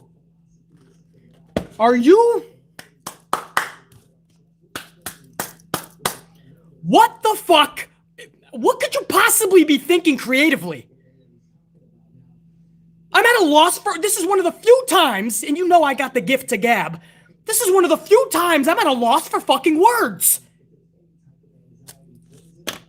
I am not kidding. Get this hocus pocus on a shit stick. Humberto defeated Sheamus 4 minutes after Ricochet defeated Sheamus, both by the Fruit Roll-Up. So Sheamus becomes the first, and I'm sure this is going to be the first ever, double Fruit Roll-Up award winner. Sheamus, get your fucking paw, get up. Ready? Here's your second fucking Fruit Roll-Up. This has Sheamus's fucking name on it. There you go, brother. Another fucking drop, just like you dropped 2 matches last night. Fruit Roll-Ups galore for this son of a bitch. Imagine when Vince tells you this is the fucking booking for you and being Sheamus, knowing that it's gonna fucking damage him. Right? This is where you're supposed to think, that's a TV show, man. He's gonna be fine. These are characters on a TV show. Do you understand that these characters get ruined because of booking like this? You are ruining a champion. In the process, your title is becoming less prestigious because the title looks like a fucking clown show. You have these little dudes beating the fuck out of Sheamus. And by the way, that's what happened. Humberto actually broke the nose of Sheamus during this match. You guys remember a few weeks ago, they got injured in their match and the match had to be called off? And now Sheamus gets his nose broke. Something about Humberto and Sheamus. I guess you can at least say they bring the physicality.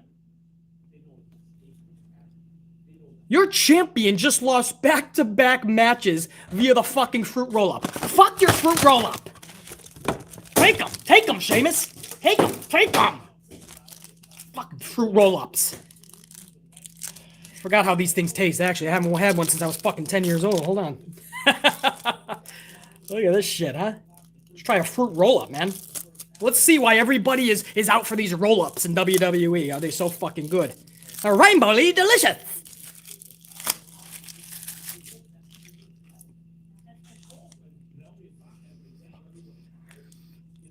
It's gonna take me a fucking hour to chew this shit. I think you're supposed to take your time on it. I don't think you're supposed to eat it all at once.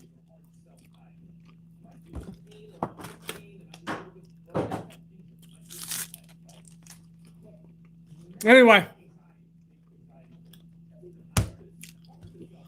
If I choke on a live stream, that's gonna suck.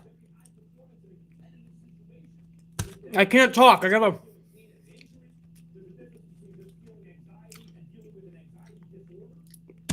Oh, shit. Now I'm choking hard.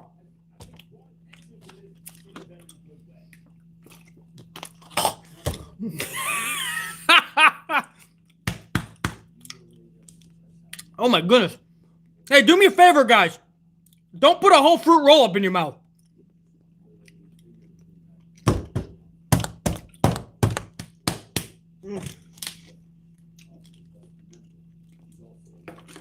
Oh.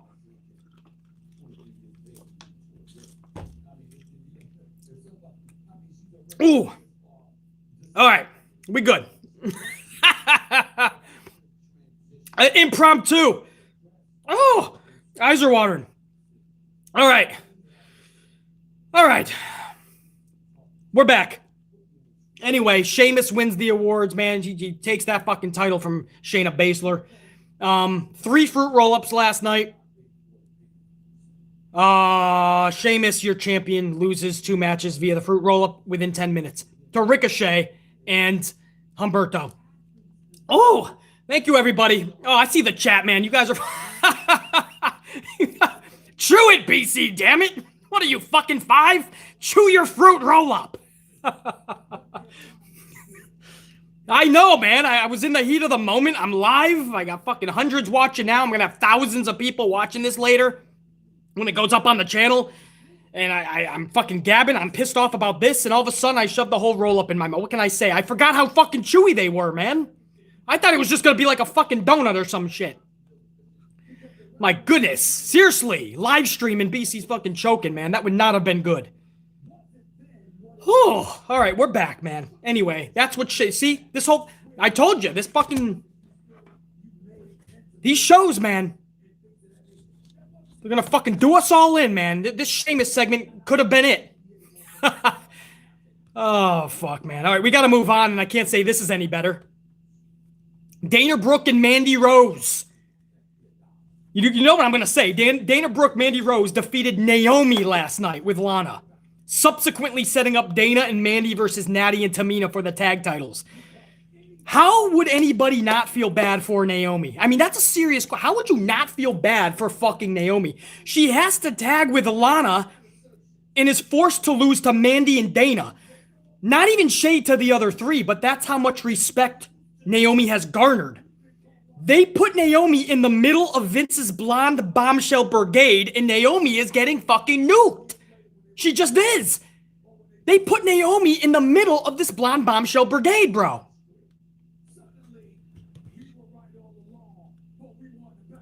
I don't care how you feel about Naomi, man. Some people really like her. Some people don't at all. They see nothing in Naomi. I don't know how that is. The athleticism alone is better than so many. But she can tell a fucking story. She's got the look and WWE missed the ball when she was the champion a couple years back, and she had that Glow title, and she debuted it at a live event. They could have made so much money on that Glow title. You know what happened instead? Vince punished her because she had a Glow title at a live event she wasn't supposed to. Instead of making money, and you know why? Because Vince knew he didn't want to put the time and effort into Naomi. He didn't want to promote Naomi. He didn't want Naomi to be the one making all this fucking money. He didn't want Naomi to be one of his prized possessions. That's the truth. It has to be handpicked by him, and it's mostly always going to be, for the most part, his blonde bombshell brigade. But you could have made a shit ton of money with those glow-in-the-dark fucking titles, bro. And don't tell me you can't, because I saw what John Cena did with a fucking spinner belt. If you're a younger fan, man, this is a true story. Years ago, John Cena had a belt that fucking spun like a fucking record. And everybody thought, this is never gonna sell. This is the dumbest thing in the world. I thought it was the dumbest thing. It made so much fucking money. People were loving that glow-in-the-dark title. Right then and there. And we saw it way beforehand. When I started this channel, we had to start a fucking movement just to get Naomi the championship. You guys remember that? That started on this fucking channel. We had to do that just to get the fucking title. Then we saw Vince not wanting to fucking push her correctly. Then we saw Vince not wanting to market that fucking title or market Naomi at all. And that's when BC knew, oh, fuck. She's never gonna get anything, man. Title runs to shut people up. Title runs if it's Black History Month. And Vince needs to look good in the public eye and public image. Oh, it's February. Gotta put the title on Naomi. Truth. I don't care if this pisses people off, man. It's frustrating. Naomi should not be tagging with fucking Lana. Lana is training more lately. That's awesome. Keep training. She's been training a lot with Daddy, I heard, up in Canada. Awesome. Or in the dungeon even, I heard. But I'm not seeing it in the fucking ring, so she shouldn't be playing with Naomi right now. And why the fuck is Naomi losing to Dana Brooke and Mandy Rose on top of that? You can't give me a good answer, bro. I've already dissected this. It's all rhetorical.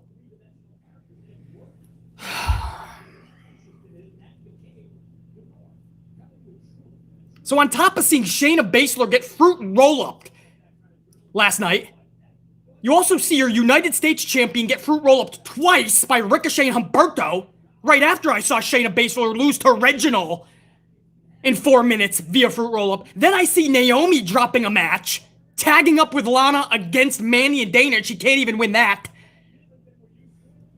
And then I gotta wait 3 fucking hours to see Kofi and Drew for the 62nd time.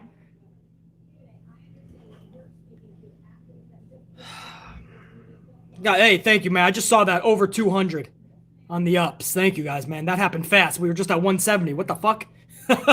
Salute to you guys, man. I'm over here flipping out. You guys are over there holding it down. Appreciate. Before I end hour number 2, which was another fucking rematch, go figure, I want to send a salute and a side note to Bad Bunny. Salute to Bad Bunny. Because Bad Bunny is fucking awesome. Bottom line, I've made up my mind about Bad Bunny. He recently did this big interview where he said pro wrestling is 100% real. And he talks about the bumps and the pain that he was in and how he can't believe that people do this day in and day out. And he pushed the shit out of pro wrestling when he didn't have to. He got pro wrestling over in this interview. I couldn't believe it. Even The Undertaker had to fucking give him props on social. And then there's this thing on HBO, I think it was. They showed a little clip of it last night on Raw. Bad Bunny is side by side with people like Jay-Z and LeBron James and many other head honchos. And Bad Bunny was putting pro wrestling over huge, bro. He's like, that was bigger than the Grammys, bigger than the Super Bowl. Since I was a kid, I can't tell you how life-changing that was. Biggest moment of my life. And this is LeBron James and Jay-Z looking at this dude, and it got them into being fans again. Jay-Z was like, I know, man, bigger than the Super Bowl, right? LeBron James is like, dude, I was huge as a fan as a kid. And they start talking about pro wrestling. Bro, Bad Bunny started that shit. I don't even give a fuck what anybody says about Bad Bunny anymore. Bad Bunny did the work and put on one of the big matches at WrestleMania. And he did that fucking awesomely. He puts pro wrestling over when he doesn't have to on the daily, on the constant. I like this dude, man. Bad Bunny's the shit, bro. I'm not saying I need to see this guy wrestle 3 matches a year, 2 matches, or even once a year. I'm not saying that. If it happens, cool. Do it right. The guy will put in the work. But this dude's... he all right in BC's book, man. Moving on. Hour number 2 ends with another fucking rematch between Cedric Alexander and Shelton Benjamin. Those keeping track at home, this is literally 3 times out of the last 4 times. Or 4 weeks, I should say. So 3 out of 4 weeks we have seen Cedric and Shelton. 3 out of 4 weeks we've seen the same fucking match. And this one was literally 25 seconds long. What in the Molly Holly fuck is going on in that company? Cedric defeats Benjamin, as I said, in 25 seconds in this match. We've seen Shelton beat Cedric clean, so you didn't even need to see a rematch. This is 1 week after they broke up. Cedric lost to Shelton clean. Then the following week, it was either the same outcome or Cedric pick up a W. I don't fucking know. Last night, we see Cedric win clean again. Maybe a poke to the fucking eyes. Still fucking clean. Why do we see it? There's no... it's not even a feud at this point anymore. It never was, because Vince never allowed it to be. They broke up, and then 1 week later, they already started having matches. And this was 25 seconds, and Shelton is losing flat on his back looking up at the lights. No foreign objects, no bullshit. A poke to the eyes, maybe. And we're going to see this, what? Next week, and the following week, in Hell in a Cell, through SummerSlam, WrestleMania 2029. Honestly, when you saw Cedric and Shelton in there again, when you already know they've already had clean matches over the last, several times over the last month, how are you not thinking, what the fuck is it? BC is right. This is just rematches, redundancy, and fruit roll-ups. That's all the show is. Because you can't look at Cedric Alexander and Shelton Benjamin and not think, what in the Molly Holly fuck is going on?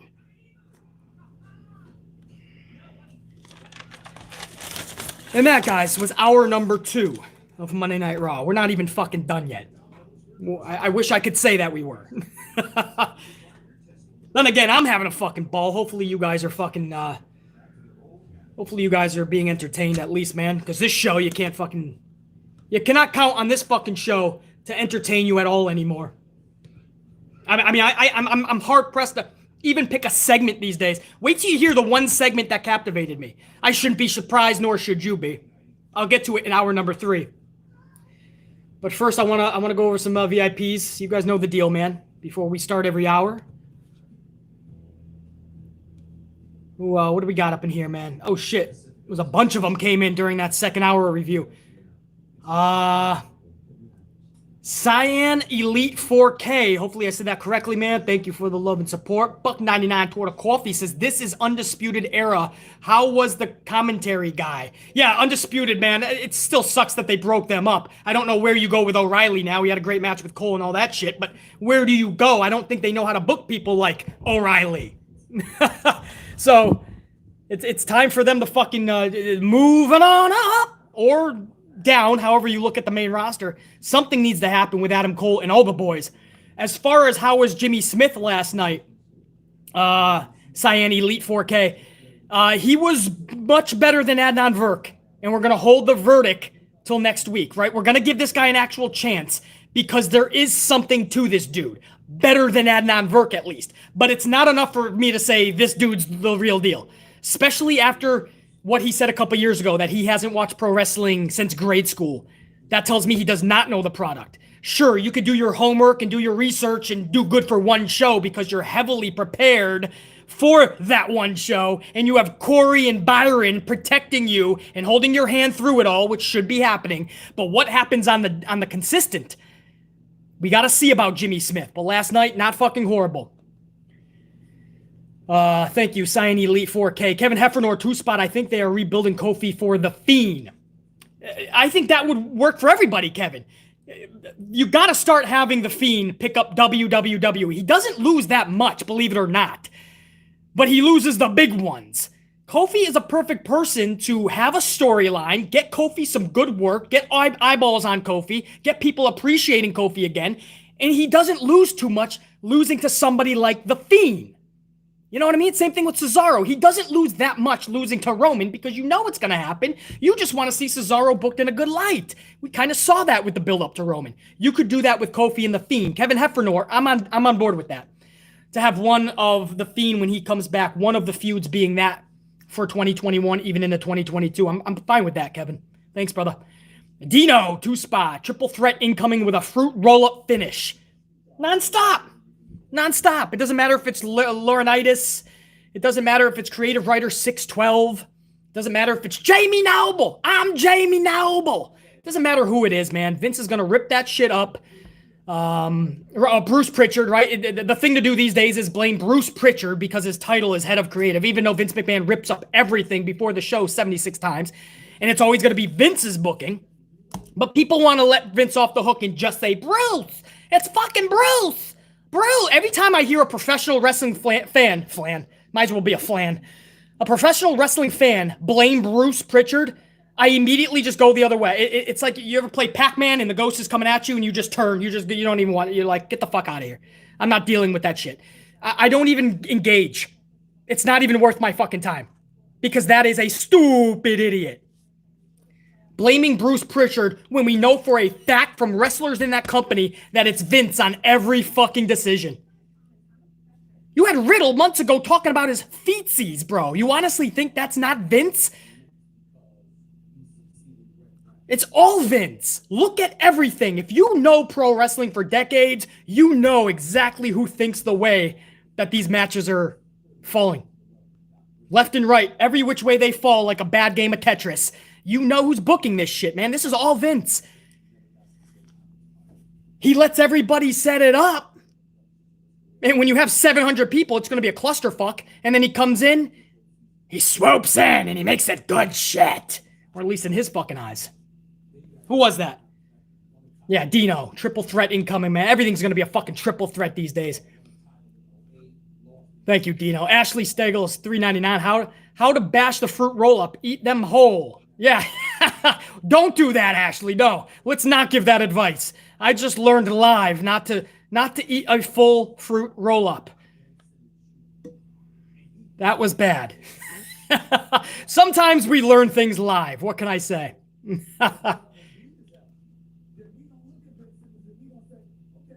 Chris Underwood, $4.99. What up, Chris? First thing I see when I tune in is BC smashing a fruit roll-up. Here's a coffee, my dude. Keep on kicking that ass, brother. Chris, good to see you up in here, man. It's been a minute. Glad you caught the stream. I started this really early in the morning, 10 a.m., some shit. Luckily, throughout it all, man, we had hundreds tuning in. Thousands will join us later. Chris, I'm glad that you're one of the live ones, man. Thank you for the words. Thank you for the contribution, man. Ray Hunt with a 5-spot up in here, coffee. Good news, BC. I know the Heimlich maneuver. Bad news is I'm in Baltimore. Much love to Baltimore, man. I know some good people over in Baltimore. But yeah, no, my Heimlich will just be fucking cascading into a brick wall or any fucking wall. I'm used to it from watching Monday Night Raw. I'm used to fucking going dome piece first through any fucking wall that I come across. I can go back first. But thank you, Ray Hunt. Salud. Sheriff Rivers, 5-spot. That triple shot vanilla chilled coffee is good as fuck. Bro, those things are no joke. They get BC fucking extra amped, man. Sheriff Rivers, salute to that, man. I tried doing 2 of those one time. It wasn't, whoa, man. Fucking, we were doing fucking laps around fucking Manhattan. Harshvardhan Ingale, another Hunji. Again, I don't know the currency, but thank you, Harshvardhan. BC chucking the fruit roll-ups. It reminded me of him chucking the script in frustration after reviewing Raw in the past. It's one of my things that I do, Harshvardhan. Totally off cue. It's not planned. You get extra frustrated, I start throwing things. I've always been that way. So the poor fruit roll-ups, man. I sure hope there's no more fruit roll-ups because I just fucking unleashed those bastards not too long ago. I'm glad you liked it, Harshvardhan. I'm glad you were more entertaining than the fucking show could provide you with. Anise Sarwar, $4.99. How do you push Bianca and not Naomi? Makes no sense. I think Anise, they knew they had to with Bianca. because then it's going to become evident to everybody what is going on. If you are treating Bianca the same way as fucking Naomi, but you have Lana and all these top storylines, Lacey Evans when she comes back from pregnancy, and you have fucking Dana Brooke and Mandy Rose, sooner rather than later, they will collect the tag titles, but you have Naomi and Bianca and an island of irrelevancy. I'm pretty sure that's going to raise a big fuss. So they had to do something with that type of fucking talent. Too many people were advocating. I just wish Naomi had that type of fucking support. Anise, thanks, brother. J Football Alive caught the stream live. J Football, man, we started early, dude.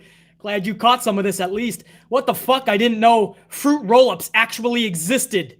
Yeah, it's a real thing, bro. That's why I always called them the fruit roll-ups, man. I started saying roll-ups so often in reviews because that's how everybody loses these days. There's no more finishers. There's no more finish him. Get over here. And you hit a tombstone or a fucking sharpshooter's locked on. None of that. It's all roll-ups these days. So I said it so much, I started thinking back to my fucking younger days and fruit roll-ups. One day I saw them in the market and I'm like, they're still around. So now I just give them out as awards, man. And that's not an award you want to win, by the way. That's bad. That means you're one step closer to catering. Shayna will tell you all about it. At least she's being used right now. I'm sure she wishes she wasn't because she's only being used in 2-minute fruit roll-up matches, taking L's by the show. Sheamus, after this fucking title reign, don't be shocked or surprised if this dude is singing at catering most weeks. Because the booking is priming him for such. This guy's a champion and he lost 2 matches in a row via the fruit roll-up. Stop that shit. What in the molly holly fuck are we doing? J Football a lot. Thanks, brother. John Alexander with another coffee 5-spot. Typical Vince. Half the reason she won that title was because Mania was in Black History Month that year and she lost it the next month. Yeah. See, I totally forgot the details on that, but that sounds exactly right. That sounds about what I do remember. So let's put it on Naomi. Let's show everybody. See? We have a black superstar. They're our champion. We treat our black superstars like everyone else. Do you? Do you, bro? Because I'm looking at how you market them, and I'm seeing something totally different. I didn't see Naomi when you were in X state, Y state, Z state, up on the big boards. But when you go over to Brooklyn, the Barclays Center for a SummerSlam a couple years ago, I think it was SummerSlam, I saw Naomi right in the middle. Why? Because you're in Brooklyn? Why can't Naomi be a big name anywhere in the country? She's got the talent, bro. I'm you guys know, man, I love and support Naomi big time. I have from day one on this channel, and it frustrates me. That still pisses me off about the Glow in the Dark Championship. They could have made something about that shit, bro. They could have made something on that Glow in the Dark Championship. Naomi could have made a lot of money and made the company a lot of money. And Vince McMahon did not want to promote anything that Naomi organically did. I can't give it to you. Charlotte's coming up. It all needs to be for Charlie.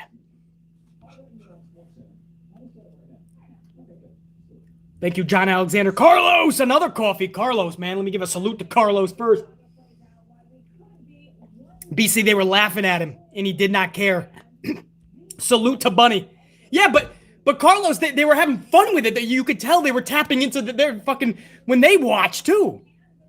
Jay-Z was even admitting, Carlos, they were like, it's bigger than fucking Super Bowl, right? And LeBron James was laughing about the excitement that was oozing off of Bad Bunny. And it was contagious, man. And LeBron James started repeating himself. LeBron was like, yeah, dude, I was huge when I was a kid, man. Huge. You see the passion, and that's something that pro wrestling does that not a lot of other entities can do. It's passion. Pro wrestling is based on passion. And when you get a show like Raw, SmackDown's a little bit better, but WWE as a whole, when you have it suck the soul out of you, the passion is sucked out of you, that's when you have a very serious problem. And when the owner of the company is not adhering to those problems, not fixing that shit. When just a couple of years ago, I remember the entire McMahon family standing in that ring and saying, we apologize, basically. And we are hearing you from here on out, and we're going to give you what you want. I remember the words fresh matchups, and all we've seen since was rematch after rematch every single week. They said new shit, I see redundancy. Epic moments, I see fruit roll-up after fruit roll-up. Don't tell me that this shit is changing for the better. Don't even tell me it's changing at all, because I see through the bullshit. It's on passion. Bad Bunny has that shit, man. Most of us fans do. We're just trying to rekindle that. That's another reason that's the main reason I did not do that AEW review. Because I know I had to talk about some bads that I saw, some negatives, shit that needed to be changed. And I wanted the wrestling world to have that night, man. Because AEW gave us something we haven't had in a long time. Just a fun night. A fun fucking night, full of fans, loud as fuck, and more good than bad. So I didn't even want to talk about the bad, and I'm not an accurate, truthful, honest reviewer, the best in this fucking community, if I can't talk about the bad with the good. So I decided not to even do it. I wanted the wrestling community to just sit on that. That passion was there Sunday night with AEW. I wish it was there for Vince McMahon's WWE. Carlos, thanks, brother.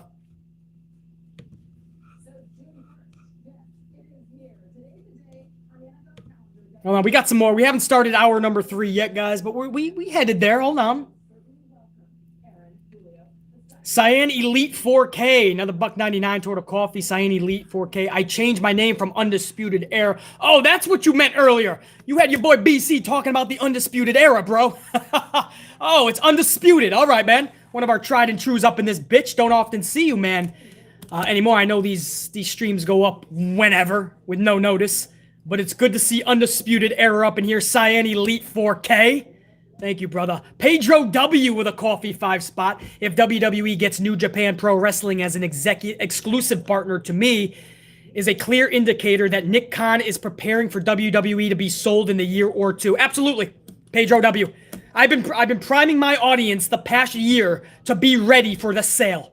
I already see Vince sucking every penny he can out of all of his assets. The network was totally sold to fucking Peacock. He literally is just taking these deals with Saudi Arabia without any effects, because there's a lot of effects with taking a deal like that, but he's taking the tens of millions of dollars and he's producing those shows anyway. He's selling his stocks left and right. He's bringing in Nick Khan to do deals like this, possibly with New Japan. I mean, this is... He's not caring at all about the product he's putting out there. This is him priming up for a sale. I totally see this, man. I'm not going to be shocked one bit, and I hope my amp unit is not sold at all on anything but that fact. So, Pedro, you're exactly right. Christopher Blackshear, $4.99. Christopher Blackshear, man. You caught it, man. You're early, BC. Just catching this. How bad was Raw last night? Yeah, man, we went impromptu around 10 a.m. with 15 minutes notice, but I'm glad that a lot of you guys got to catch this live, man. And to the thousands that are catching this later, man, a little bit of an apology. I don't often apologize, but I wanted to do this early, man. And that's just another reason why you always got to be subbed and notified and always checking the channel. Because you never know when BC's going live, bro. Or putting up a vid for that matter. Christopher Blackshear says, how bad was Raw last night? Bro, go back and listen to this review. Save yourself a bunch of time. Get amplified with your boy BC. And you'll know exactly how bad this fucking show was. Christopher Blackshear, thanks, man. Joey's Adventures up in here with another coffee 5 spot. Only on Twitter can Rhea be both champ and buried. Yeah. Everybody's buried these days, Joey's Adventures. Yeah, man. Social media, you gotta love it. Or not so much. Jesse Borsler, 5 spot coffee. That glow-in-the-dark title would have been big with the kids, BC. Jesse, absolutely. And with people that collect. So even adults that collect, that would have been fucking huge, man. I know the amount of money because I saw after she debuted that and got in trouble, it was the talk of the town. Everybody was looking for that title. Everybody was going, that looks badass. That's going to be fun. Oh, that's going to be marketable. And it was gone. She was punished. You never saw that shit again. Jesse Borsler, absolutely agree. Carlos, another 5 spot, man. BC, I remember when Naomi thanked you for starting that Naomi movement. Yeah, that was when I first started the channel, man. And we started up a big Naomi movement because I just felt she was being done dirty. And she didn't have to. A lot of you guys were like sending the vids that we were making and the movement to her social media. She ended up seeing it, and it was a day where she was just having a really tough day, and she was just like, you know, I really needed this. She said something like that. I really needed this. Thank you so much, and all that. And not too long after, man, champion. You know, and then they say, oh, shut up, man. Nobody's listening, or they're not going to do what you ask, or just shut up and watch. No. It's people like us that made Stone Cold's movement fucking something, showing up with those 316 signs and showing Vince this is the guy you have to push because we ain't going away. It's people like us saying we don't want Rocky Maivia. We want to see The Rock or something like, we want to see heel Maivia because we think there's something more in this dude. We were right again. He turned into The Rock and we were absolutely correct. We didn't give up on that. We kept on showing up to every arena voicing out that we were displeased with Rocky Maivia. We told Vince McMahon we didn't want such main event because Daniel Bryan's yes movement was something we've never seen in the business. We were right about that. Not the second time when they tried to force it recently at this year's WrestleMania, but back at 37 years ago, bro, it was huge. It needed to happen. Same thing with Kofi. And we knew that Naomi was being done fucking dirty, so we made a little bit of a fucking movement. We were right, bro. Damn right I'm proud of that. Carlos, thanks for reminding me of that too, man. And that's many of these superstars. That's just one of many that have thanked BC for advocating for them, man, and for going on the limb when everybody else was kind of dogging them. They took the time to thank me. I don't need that, man. Thank you. That's awesome. I know they're watching. What I want is McMahon to fucking change shit and book them how they should be. Market them if they should be marketed. Dante Jaron 23, 5-spot coffee. I know this is a Raw review, but why does every AEW pay-per-view have a battle royal to determine a number one contender? I thought they had rankings. Seems very WWE-ish. Yeah, that's one of their downfalls. And again, you know, I didn't want to make a whole review about all the negatives and the bads because it was such a special night in pro wrestling that AEW put on for all of us on Sunday night, so I didn't want to even go there. But yeah, man, it's easy. They don't have to care about it. Just battle royal, right? And they try to Jimmy rig it, make it a little fun, have a fucking the wild card. Leo Rush comes in for 2 fucking minutes.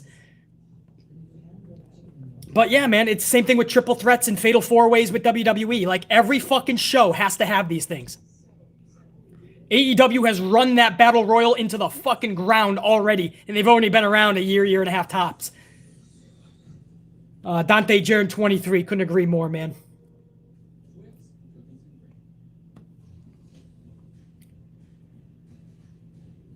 Who's that?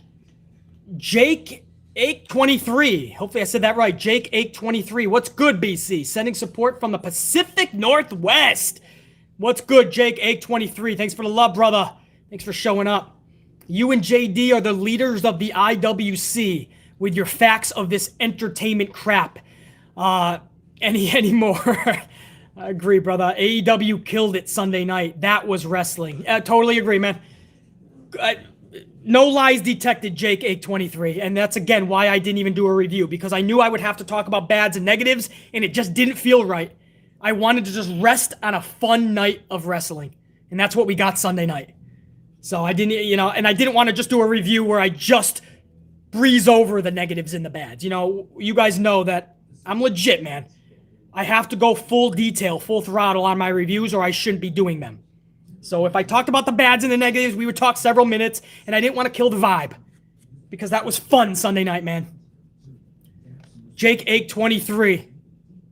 Much love, dude. Thank you. John Alexander, 5-spot. Alundra Blaze, Sunny, Sable, Trish, Alexa, Charlie, Rhea, New Era, same shit. Did you see John Alexander? Totally. Eva Marie. Everybody said, don't worry, she's just going to come back as a manager. She'd cut another fucking one of those vignette promos, and she was in the ring talking about, like, legit being in the ring. And then she posted on her social, this got sent to me by a couple of fucking of my buddies. It was a Photoshop of her with the Raw Women's Championship. So she's already booking herself as the champion, Eva Marie. So if you're asking yourself, how much more worse can this show possibly get? Don't question that shit, man. Don't question it, because you're about to see just how much worse it can get when Eva Marie captures that title. By the way, over 225 on the ups, bro. I didn't even, last time I checked that, it was at 2, right? You guys are fucking awesome. Salute to everybody that took a moment to smash that like, dude. That's awesome. Like I said, I'm over here ranting and raving and flipping the fuck and gabbing for 2 hours, and you guys are showing the love right back, man. That's, obviously you don't have to, so that's awesome. I think I got everybody, guys. I tried to anyway. And if there's any other, I'll get you after hour number 3. But I do want to start hour number 3 right now. Yeah, you guys are letting that sink in, right? Eva Marie. The promo yesterday was not about her being a manager. It was her training in the ring. Number 2, she has photoshopped a fucking picture of her with the Raw Women's Championship. That's true shit. Christopher Blackshear, 199, I see you, dog. Eva with the strap, question mark. Don't put that in the verse. Christopher, she already did, bro. I know, man. I got, this wasn't just somebody playing a joke, man. This was a couple of my buddies sent this photo. And one of them is straight, I mean, there's no joking in one of my buddies. He's a no jokester, man. When he sends me something, it's legit. It was her, she photoshopped, or somebody photoshopped it. It's the title, man. And when you saw the promo last night, she's getting that strap eventually, bro.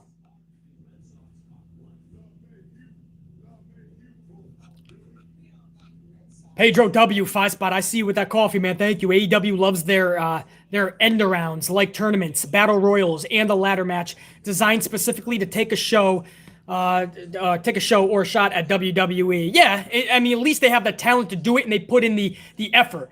That's the thing about AEW. At least they take these matches and they put some fucking thought into it.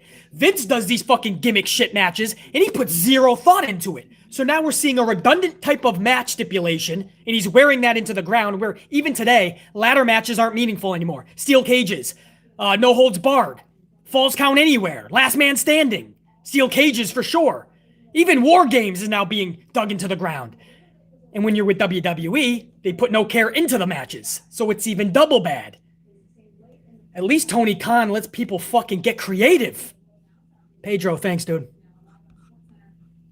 A couple more before I start hour number 3, guys. Kevin Heffernwer's up here with a coffee. No Cena. Instead, have Roman face all his former opponents in the Elimination Chamber at SummerSlam. Roman, KO, Edge, Braun, Cesaro, Jey Uso. Everybody's pretty fucking relevant if you tell the story correctly, and Roman comes out as the king fucking Roman of his empire. I'm down with it, Kevin. I'd rather your other idea, though. I think it was you who said, who was it? Or was that Kingston? Who was it, man? Cena and somebody. I forgot what it was. Kevin, you said something that was actually pretty masterful. I agreed with that. This one, it would have to take some getting used to that idea, and I would have to know that you're going to skyrocket the storytelling. Otherwise, you're going to have KO, Edge, Braun, Cesaro, and Jey Uso in obscurity during this whole quote-unquote storyline. So I don't know, Kevin. They would have to be done brilliantly. I just have Roman Reigns taking on Big E. Book Big E correctly. It's not that hard. And have John Cena take on Aleister Black. Beneath the sun. Why the fuck? I almost got kicked off there, guys. Hopefully I'm still on with you guys. John Cena versus Roman Reigns. Makes zero. I've already saw this years ago. And this does not help. Roman has to win, obviously. So how is this John Cena paying it forward? Roman doesn't need to beat John Cena. Cena needs to come back and lose to suit somebody that could use that win epically. Needs that W. Somebody like Aleister Black. And you tell me Cena and Aleister wouldn't be fun as fuck? Stop. I don't want to see a rematch with Roman and Cena years after I already saw the match at SummerSlam 2021, when it doesn't help anybody. Everybody claims that WWE sucks, right? Everybody is on board with BC that changes need to be made. Yet they're the first motherfuckers to say Cena needs to take on Roman. What do you mean he needs to? Why? It does nothing for nobody. He doesn't just come back and try to get a shot at a title. And if that's the case and he's going to lose anyway, I'd rather Bobby beat him. Somebody with some logic and common sense, will you please book Big E the right fucking way? I didn't mind this little mid-card feud he had with Apollo. Now, if you do this correctly, upgrade him, and Roman has a Dynamite no pun intended to AEW, but a Dynamite opponent for SummerSlam. It doesn't have to be John Cena, because I could just watch a tape back years ago of the same fucking match. I thought we're trying to get away from this rematch shit on one of your biggest pay-per-views of the fucking year. Evidently, must be wrong.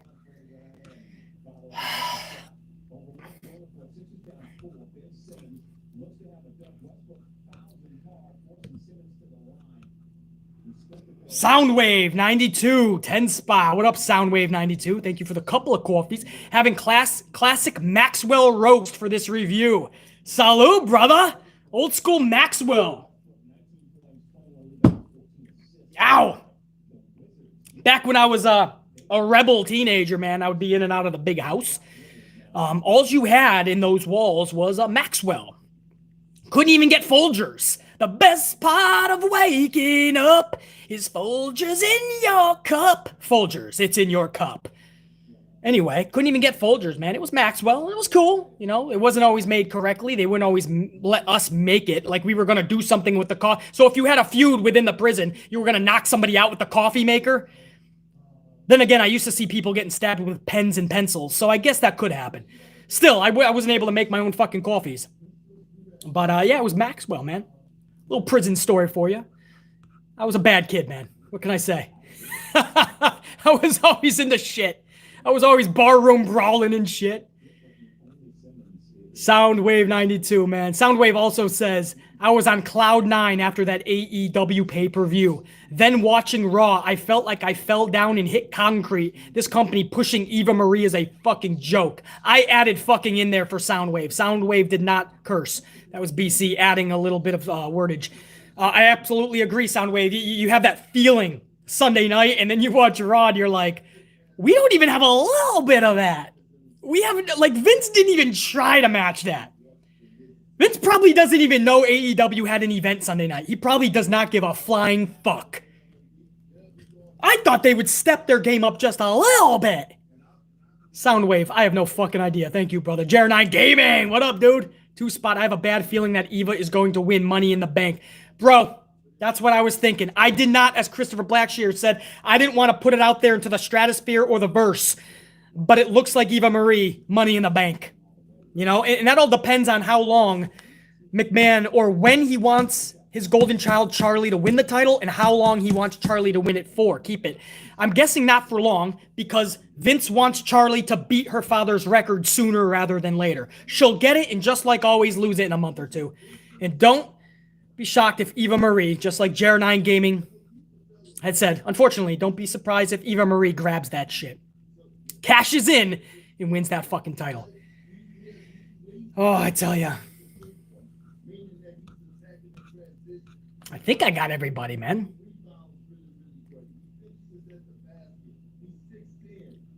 No, Soundwave 92, I saw that. They don't have a clue. They haven't had a fucking clue. Or they do have a clue and they don't care. Either one is absolutely fucking tragic. I'm going to do hour number 3, guys. Hopefully I got everybody. Did I get everybody? Jesse Borsler, another coffee 5 spot. Thank you, Jesse. You're right about Roman. Roman already beat Cena. No point of doing it again. Exactly. You have people like these sheep that just jump on to the latest trend. They haven't seen Cena in a while, so this makes sense. This is going to be fun. And they're the same people that trash the product. Then why do you want to see a match we already fucking saw? Just to see the same guy lose in a match we already saw. It's so fucking pathetic, man. That's the new word going around now. Cena versus Roman needs to happen. That's the match that has to happen. Fuck out of here with that, bro. Not for me. BC is not lowering his fucking standards. Aleister Black and John Cena needs to happen, and Cena needs to put over Aleister Black. That is going to be a career-defining moment for Black and send him on his trajectory. Thanks, brother. Jesse Borsler, thanks, man. Eddie, $6.99. Thank you for the coffee plus, Eddie. Yo, BC, my brother loves your podcast, and he doesn't even watch wrestling. He just heard you a few times and asked for your name, and can he watch? So now he's clicking in BC Amplify. Hey, man, Eddie, thank you, brother. Much love. Thank you for the support to you and your brother, man. Your brother knows he's got good taste. The very best in this community. Rocking it out, brother. Eddie, thank you. Much love and respect right back to you and your brother. Hour number 3 begins with the Raw tag titles on the line. AJ Styles and Omas versus Jackson Ryker and Elias. Elias ends up leaving Ryker high and dry. Thus, Ryker got his ass beat by Omas, and Styles finished him off with a phenomenal forearm. That's it. Backstage, Elias says that now that we're going back to touring, I can't handle Ryker anymore because he's fucking batshit crazy, and I don't want to be around him. I'm done with it. So that's going to set up Ryker versus Elias. So why the fuck did you put them together last month? Just to fucking keep digging for Elias. And now he's got to dig out of a bigger fucking hole. And now, good luck making people give a fuck about Ryker and Elias. I hope I can because I love Elias. You guys know I'm a big fan of Elias. It's like they don't know what to do with the dude to the point where they're doing all of this ludicrous shit that's actually destroying him in the process. And it's not like. BC's done his research. That's exactly what is happening. Alexa's Playground is next. Guest is Reginald. Shayna Baszler comes out of nowhere, attacks Reggie. She then sits down on the swing set and tells Alexa, and I quote, she's becoming a real problem. This was a good line delivery by Shayna Baszler. And next week, they're going to see each other. I'm assuming in the ring is what she means. Shayna then kneels down and tells Lily the doll, you're just a stupid doll. And she gets up, man. Right when she said that, man, BC immediately thought, oh, no, you didn't. Alexa's face said it all. You done fucked up. I like this, all right? And I'll tell you why. You could talk about the fucking the voodoo. You can talk about obnoxiousness. You can talk about magic. You can talk about absurdity. This was the only part in the 3 hours, guys, that I actually gave a fuck about. It was the one part where it actually felt like a TV show. And I know, BC, I know, man, but it's a wrestling show, and this is stupid. I understand.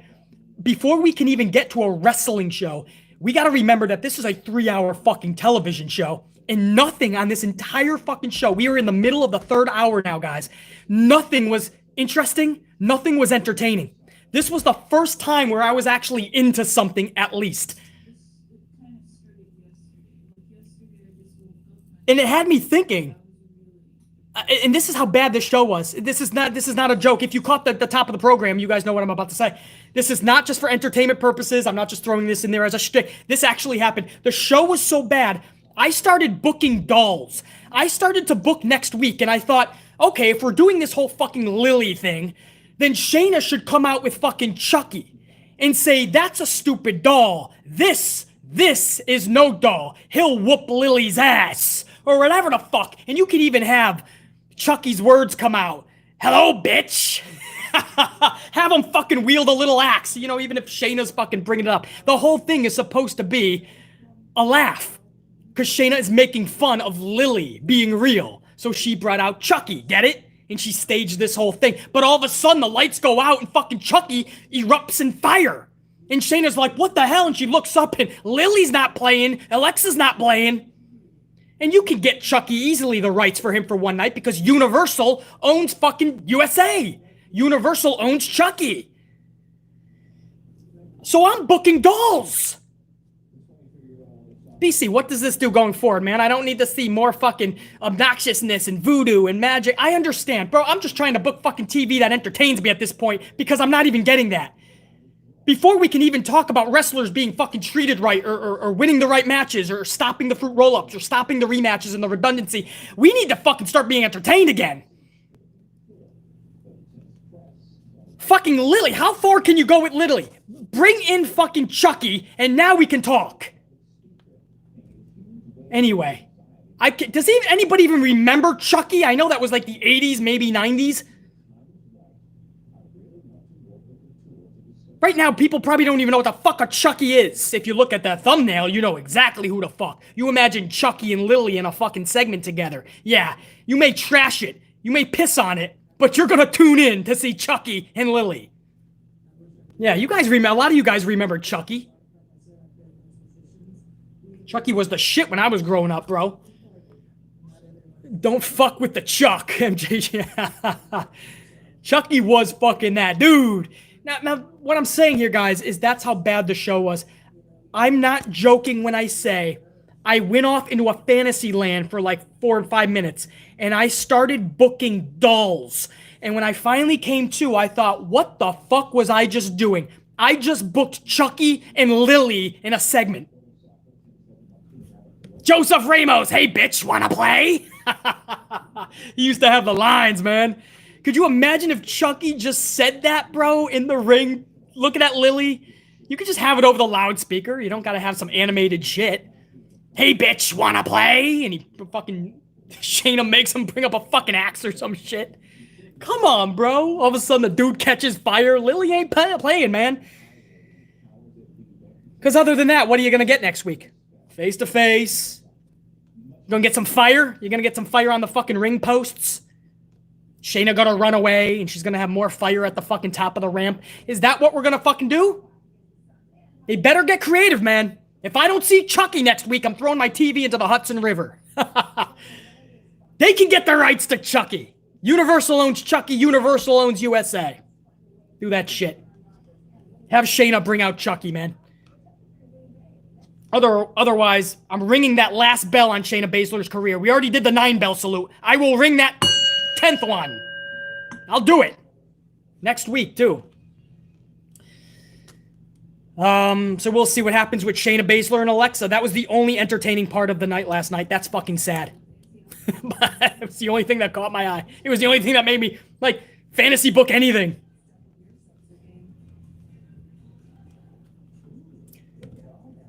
Main event, Drew Mac defeated Kofi. Drew goes on to face Bob Lashley again at Hell in a Cell. At least it's not a triple threat match made by Triple Threat Thompson, because it looked for a moment that that's where we were headed.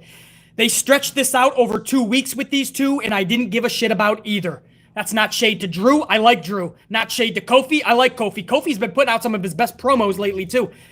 But the way they drag this out just to get to fucking Drew and Lashley again at a pay-per-view? And by the way, Lashley last night was surrounded by those same Ho Train from The Godfather. That's no shade. They used to call them the Ho Train, but these are fine women. Much respect to them.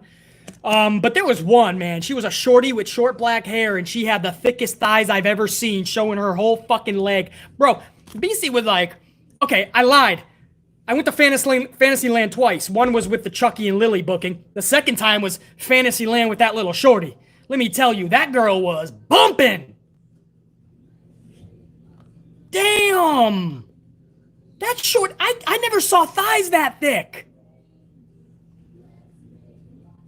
Anyway, I think I'm getting off topic here. Bobby Lashley and MVP are living that life, bro. They're living their fucking best life ever. Salute to that. I can't even player hate on that shit. Oh, is that true? Yeah, let me see that.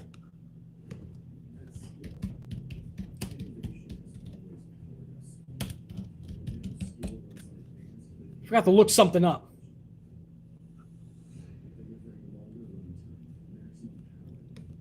Stunner and Chucky. Are you kidding me? Hold on. I gotta look at something up here, man.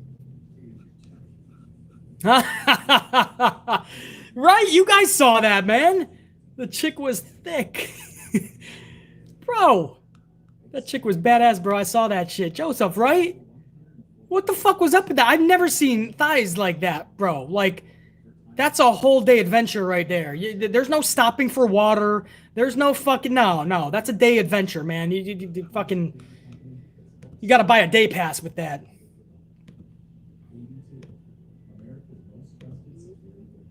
Yes, this is WCW had Chucky.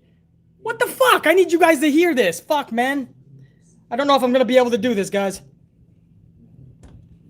Fuck, man.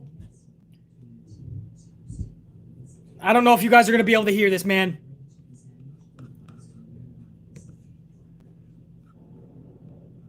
Buy a day pass. Oh, you guys are loving it. Yeah, Chucky talking shit to fucking Steiner. I forgot about this. Hold on. You know, my brother... Can you guys hear this? He's brought this on himself, and this has been coming for a long, long time, G. When we get the fall... What? What the devil? What is that? It's Chucky! Wait a minute. Take the look. Get that dummy out of here. We're trying to conduct an interview. Who's that? Told you it could be done, bro. I forgot about this. Give it a arrest.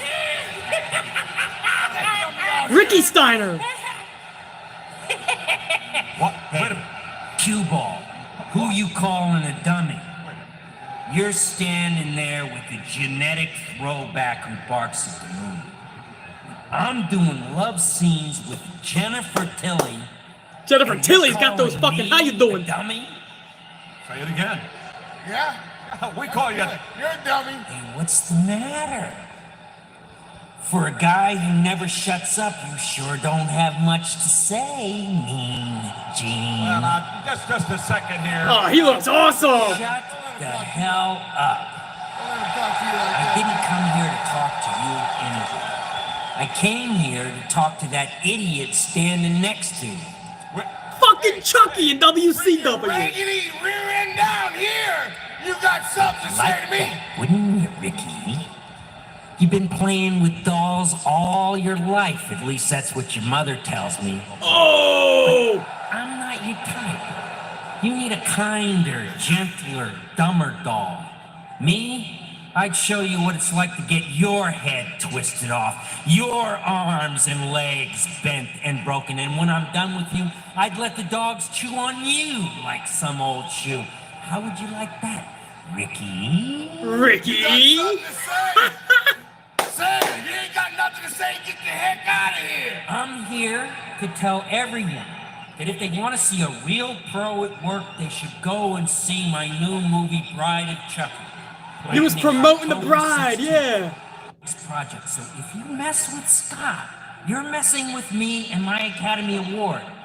And Chucky's gonna get more than lucky, Ricky. Chucky's gonna get even. That's insanity. That's lunacy. Oh, come on, bro. Hey, I gotta give a big props right now to all my amp unit. Hold on. Get my mic back up in here, man. Get my piece going. I gotta give props right now, man, to my unit for reminding me of that, man. I totally forgot he was in WCW. Chucky, man. Chucky out there cutting better promos than the rosters today. Oh, bro. You telling me that's not gonna be fun? Make Shayna Baszler a little bit relevant, man, because she's fucking beyond buried. If you're gonna do this fucking Lily Doll segment, you better have Chucky ripping that shit up. Or burning middle of the fucking ring, who knows? I'd love to see my boy Bray come back with Chucky. Oh, that was great, man. Thank you, Unit, for reminding me of that, man. You guys are the fucking best, man. Not just because you just went over 250 on the ups, by the way. I just saw that. Going toward 275. But you guys fucking reminded me of something awesome back in the day, man. Chucky. Chucky, if he was a pro wrestler, I don't care his fucking size, man. I used to see Hornswoggle fuck people up. Chucky coming for that ass. Coming for Lily's ass. That sounded horrible. That's gonna get the fucking bride, Chucky's bride, pissed off. And she's gotta have a matchup with Lily. See what I mean? This show is so fucking tragic. I'm booking dolls. That's how bad it has gotten in WWE. So don't ever tell me, don't even ever try to sell BC that these shows are fucking good. When you have a faithful, tried and true viewer and critic booking dolls because the show is that fucking bad. Now I have Chucky coming for that ass.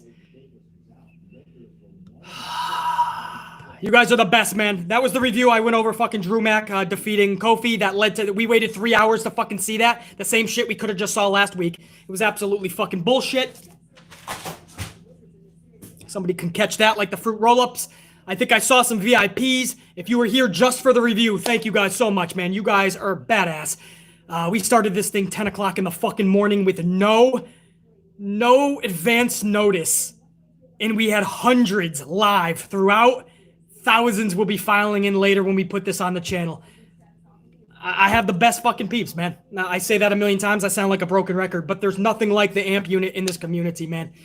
We go on when everyone says don't go on because everybody's doing shit. You're not going to pull in an audience if you start at 10 a.m. Bitch, when you're really good at what you do, you're still going to pull motherfuckers. Because this is where the fucking party is at. People know the deal, and even if they can't catch it live, they know where to come to after work, after school, after the errands. They know this is the place to fucking be, bro. We're gonna shoot it like nobody. Thank you, guys. Some VIPs before we get out of here, but for those of you just for the review, thank you. Hopefully you enjoyed it. Hopefully you were more entertained than the fucking show could have done for you. Salute, everybody. Salute. Anybody just hanging around to shoot the shit, let's stick around for a little bit longer. I think I had some VIPs coming up, man. The title's not defended tonight, guy. I know. My niece is probably holding that championship tight. Everyone's wondering if they can get the belt. No Super Chat live stream championship, guys. Not today. Not today. We're going toward 2.5 hours on the stream. We'd be here for fucking 3 hours. Fucking A. Who do we got up in here, man? Oh, John Alexander, 2-spot. Let's not start this needs to happen shit again. John, exactly. I just started hearing this just like Daniel Bryan. John Cena needs to take on Roman Reigns. And I'm like, what? The fuck you talking about? He doesn't need to be anywhere near Roman Reigns. Roman does not need to beat Cena to become relevant or to gain any fucking steam. And Roman should not be losing to Cena, so you need Cena in there with somebody he can put over. Aleister Black is the perfect guy. Second, send him to Raw, have Bobby Lashley have a career-defining title defense. Not Roman. Stay away from Roman. That is the dumbest idea I could have heard other than Daniel Bryan being a part of the WrestleMania main event triple threat. Whew. John Alexander, I agree. Mr. Black Ice 22 with a Kofi 5-spot. I mean, where are the rivalries at? I remember when the rivals stayed away from each other and built it until they have an actual match. VKM lost it. Now the rivalry is fighting each other every week. So then you get to the pay-per-view, Mr. Black Ice 22, and nobody needs to see it anymore. So instead of being excited, you have to wake your fucking person that you're watching with. You have to wake them up because you hear them snoring. Carlos Ray, 5-spot. Carlos, salute, bro. Another coffee, Carlos. BC, next week, Shayna gets turned into a frog. That's a bookend, bro. Lights go out, and Shayna's now a frog. Carlos, we want to laugh at that. But isn't that Vince's booking? And then everybody will be saying, BC, your Chucky idea, that was a lot better than the frog. Carlos, salute, bro. Thank you. Thanks for being a part of the stream, Carlos. As always, my tried and true rocket, bro. War Dog, thanks for being a part of the stream. War Dog, 5-spot, another coffee. Next week, Lily is going to give a fruit roll-up pin to Shayna. Imagine Lily now fucking picking up W's. Shayna's lost to everybody and everything else. She might as well lose to Lily. War Dog. How the fuck is she going to be any more buried than she is? War Dog. Much love and respect, dude. John Alexander, another 2-spot. Did you catch the Godfather Broken Skull sessions?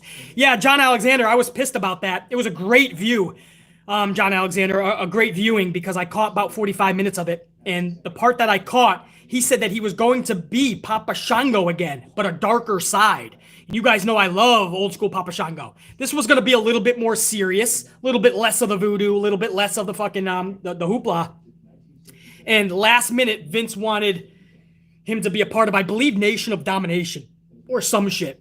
And I was so pissed because we could have gotten another year or two out of Papa Shango. That would have been fun, man. But yeah, John Alexander, I caught that. Thanks, brother. Ray Hunt, 2-spot. Thicker than frozen pancake batter was that little shorty. I know, man.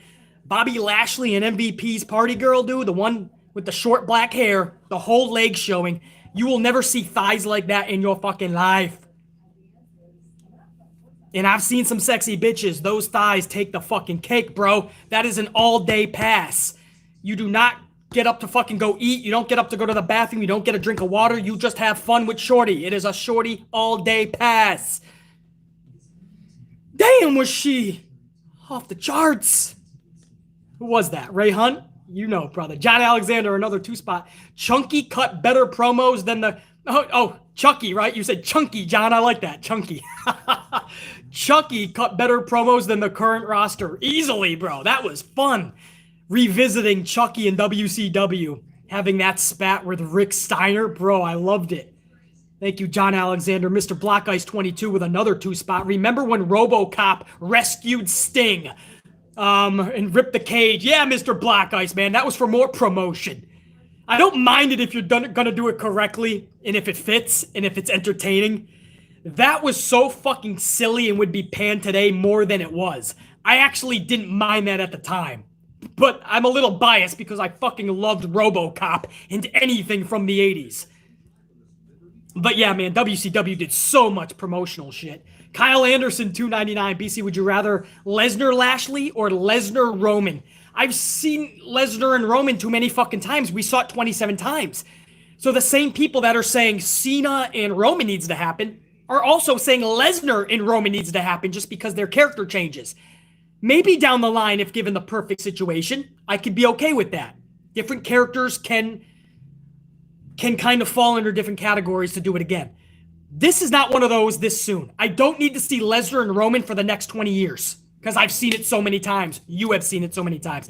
So Lashley and Lesnar easily, because that's a match that should have happened when Lashley first got back to WWE. That's a match that should have happened. Kyle Anderson, thank you, brother. Whew, damn, what a stream, man. We going toward 2.5 fucking hours, man. And we ain't even done, brah.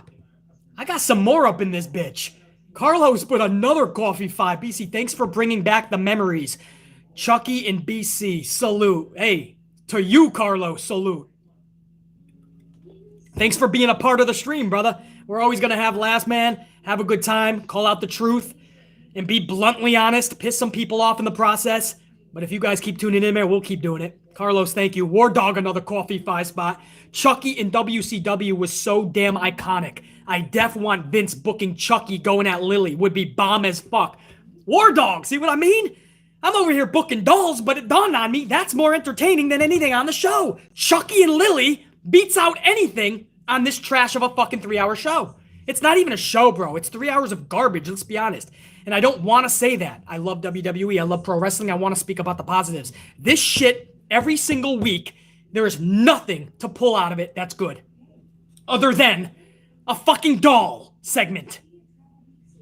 War Dog, I'm with you, man. Chucky, bring him back, man. Bring back Chucky and let him go for that ass.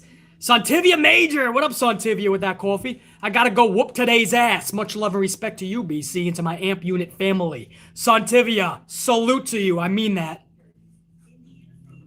Go whoop that ass, man. Beat the fuck out of it. We'll talk in the very near future, man. We got SmackDown coming up. I'll have some impromptus. So you go about your day, and we'll get re-amplified sooner rather than later. Santivia Major. Much love and appreciation, respect right back to you. Harsh Vadan with another hunch. He says, any update on your project? Tyler's Day 30. The story seemed interesting and something different. It's going to be amazing, Harsh Vadan. We just have to finish it. Obviously, we have a lot of issues we still are having, but the pandemic totally flatlined us. So we got to come back stronger and better with the right people. And that was a big problem. We lost some people during the project. I don't want to get into that. That's going to be its own vid. Because what I want to do when it's finally out, I want to have a behind the scenes of the making.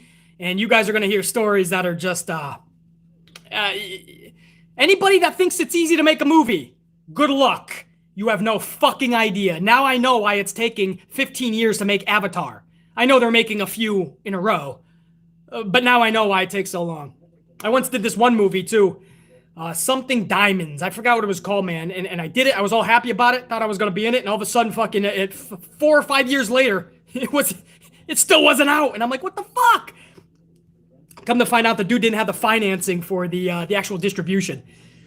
But it's not easy, man. So as soon as we can wrap it up, man, and go into post, that's when I'll start, we'll start discussing it a little more, Harsh Fadan. But yeah, you're damn right it's an interesting story because BC created that story. That's what I mean. I'm a creative fucking mastermind.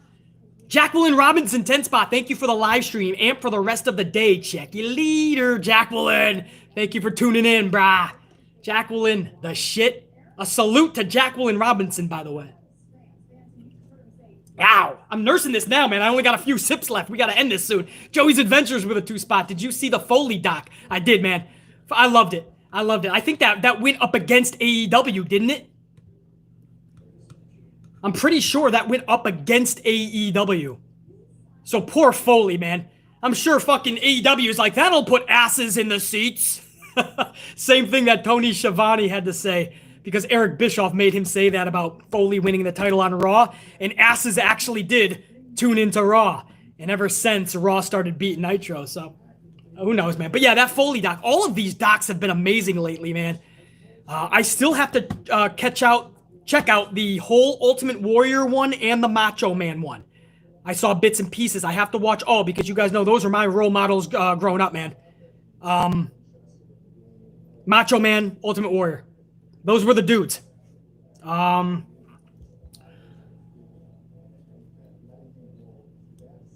I don't know, man. A lot of people just dog out Ultimate Warrior. You have no idea how special he was.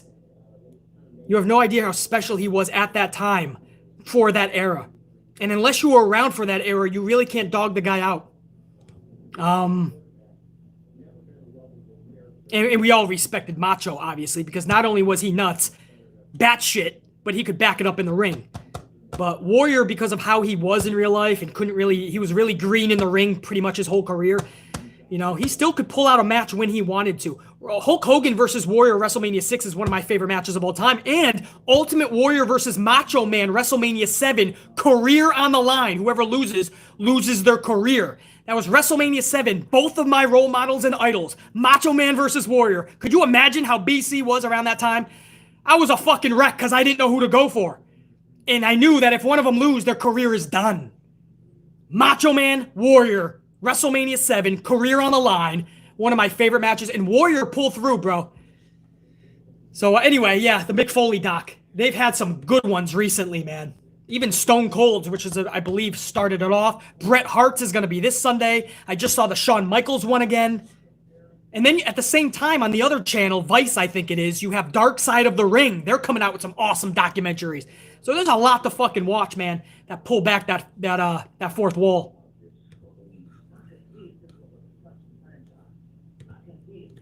Make sure I got everybody here, man. Brandon Gouledge with a $9.99, couple of coffees. Brandon Gouledge says, hey, BC, been a while since I've been on. Missed Raw last night. Was anything worth going back and watching on my DVR? Much love for the amp unit and you, BC. Here's to plenty more coffees. Brandon Gouledge, man. Respect and salute. Your answer to your question, nothing was worth going back and watching. The only fucking interesting part was a fucking DOLLS segment with Alexa, who's on Cloud 9 with that character, and that's the best Shayna has looked ever in a promo. Or, in recent fucking memory, that's the best Shayna look, when she dropped her fucking knee and said, you're just a stupid doll, really wanting to fucking twerk that knife to Alexa, because she knew that would piss off Alexa. That's the best thing Shayna has been a part of. And I don't know if that's a good thing, but it was the only fucking good part of the show. So no, Brandon, do not go back. Do not waste your time. BC's got you covered. If you're going to go back and watch a couple hours about this show, go back and watch this from the jump, this review. It's more entertaining, I assure you. Brandon, thank you. John Alexander, another 2-spot. Anyone else remember the Shockmaster? I'm fucking drooling from work. I gotta fucking down this, man. I can't hold it and not just fucking down it. I've had it for too long. John Alexander, anyone else remember the Shockmaster or the Yeti? What the fuck you gotta bring that shit up, John? John Alexander, in all seriousness, that remains one of the biggest botches in all of wrestling for all of time. And I've seen several decades of wrestling. I've seen every type of botch you can think of. I don't know if one really tops that. That's easily top 3, and it could still be number 1 to this day. I would have to give it some thought. But yeah, and the Yeti, that was just... something was happening in the room when that was creatively decided. Like, people were passing something around, or something was happening in that room. There's no way you can okay the Yeti. The Yeti made Giant Gonzalez look good. John Alexander, thank you. Danny Green, 5-spot coffee. Trying to work out what's better, BC, Amplified or WWE Raw for 3 hours. It's a no contest. WWE Raw has nothing on BC. Coffee, salute, BC. Danny Green, you're going to work out? You put the Ant-Man on in the background and you just let me rant, rave, get you amplified, and you will have a badass workout. If you want to go to sleep during your workout, if you want to lay down on the bench and get ready to fucking do those hierarchies, if you want to take a fucking nap on that bench, you're going to put on Monday Night Raw. So it's all on you, Danny Green. You want to get a good workout? You want to take a fucking snooze nap? Danny Green, thanks, brother. I think I got everybody. Ooh, no, I did not. There's a couple more. My tried and trues, Jesse and Carlos just came in. Jesse Borsler with that 2-spot. I heard that Warrior was a real asshole in real life. He could be. You know, but so can BC, you know, and you guys know that there's a good side to BC, but there's also that side where, yeah, you could see my face. I'm not having it today. Don't even fucking say hi to me. Don't look at me because I'm going to put motherfuckers through walls. There's that side. There's that side to Brock Lesnar. There's that side to Ultimate Warrior. I noticed that alpha males are like that. You know, we're very territorial. We're very fucking ready on impulse to jump. We're ready to smash motherfuckers. That doesn't necessarily make us an asshole through and through. It just makes us an alpha, and that's a lost thing in today's society. Everybody's supposed to be a beta male, or just a beta in general. So I take exception to that. He was an asshole at times. That doesn't mean that's all who he was, man, because he was a really good motivator, too. He really wanted to see people succeed and reach their full amplification and success level. And that's how BC is, man. So people can look at me as a fucking asshole, but I try to make sure that everybody is reaching their potential. So that's a little bit of that. Who was that? Jesse. But yeah, that is true, man. A lot of people dog this guy because he wasn't that nice to a lot of people, supposedly. Oh, I mean, that's pretty accurate. But he wasn't a bullshitter, man. If he didn't want to fucking bullshit, he wasn't going to. You have to respect that, at least. But yeah, he was a dick. Carlos, 5 spot. Coffee, BC. Sting did good on that AEW pay-per-view. Yeah, I think everybody lost their shit kind of forced when he jumped off the fucking chips. I mean, the whole wrestling world lost their shit because a 62-year-old dude jumped off chips that was about 7 feet high. No higher than fucking 10, I don't think. I mean, it was cool to see Sting do that, but I never thought that he didn't have that in him. So it was weird to see the wrestling world lose their shit because Sting jumped off of a fucking pile of chips on the two dudes that clearly caught him. I don't know. I mean, I respect the fuck out of it. But I didn't lose my shit like the rest of the world. But yeah, Sting looked good in that motherfucker. And I'm pretty sure The Undertaker watched that and goes, fuck, maybe I got one left in me. Thank you, Carlos. Now I think I got everybody. Much love, guys. I think I got everybody. If I missed anyone, we'll get you in the next stream for sure. What do we go here? Over 2.5 hours live.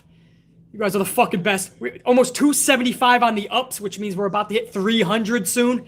I'd really love to see that hit 275 live. So then I know 300 is being mowed down very near. Whoa, we still got a couple hundred just shooting the shit on supers too, man. Thank you. So for the hundreds of you guys that tuned in and out throughout the last 2.5 hours, to the thousands of you that are catching this afterwards, I really do appreciate it. I know we come with no real... we don't tell anybody when we're going live. We just kind of show up live in the fucking early morning hours, and you guys still fucking tune in. That's fucking awesome. That's a unit. That's what makes us number one in this fucking community. It's by factual shit that you can see like that. Visual evidence of a real motherfucking crew rocking it. That's all you guys. Much love. I'm out. NJPW girl will check you. Carlos, check you. Iron Riaz, Mr. Black Ice 22, War Dog. Janelle Layton. Janelle, you have a great day too. MG Jaws will check you. Blueprint Nation will check you. Lucas Allen will check you, dude. Sending up those fucking... Yeah, brother. Got the fire going too, Lucas Allen. JR9 Gaming. He's rolling off on his fucking stoner scooter. The stone... What do we call it? Stoner scooter. Sconer? The Sconer 5000? The Sconer 5000. Cornelius Hill will check you. Pimp Jesus. Dino. Brandon Gouledge. Elijah Hayes. Warrior Nation. I got War Dog, I believe. War Dog again. Salute. Carlos, obviously, again. Eddie. Big Kevin. G. Thank you for the words, G. Great stream, BC. We'll check you. Thank you. Brandon McCrae. Putting up the coffees, the biceps, the fire. Marie Appleweight 3. Marie, thank you. Snallygaster. Reggie Wolfpack. Jesse Borsler with a coffee right at the end. That 5 spot. Jesse Borsler says, Red Team, go! Jesse, much love and respect, dude. Thank you for tuning in. Wrestling Brain 247. BC rocks. So do you in my amp unit. Wrestling Brain 247. Thank you for those words. Damian, who's that? Damian Swampy, we'll check you. Joey's Adventures, Greg Smith III, check you. Guys, I can't get everybody because, again, it's a big screen, but YouTube is fucking with it. I don't even see myself on the screen, and they condensed it. So let me just say everybody, so everybody gets a fucking whole shout out. Until next time, we gonna rock it. 2.5 hours plus. The amp unit, baby. We the fucking best. Naomi Peters. Much love and respect right back to you. All right, we out. I gotta get a fucking warm coffee now, man. Double shot from Dunkin'. Let's rock this. Check you guys. Chucky's got to come for that ass. Check you.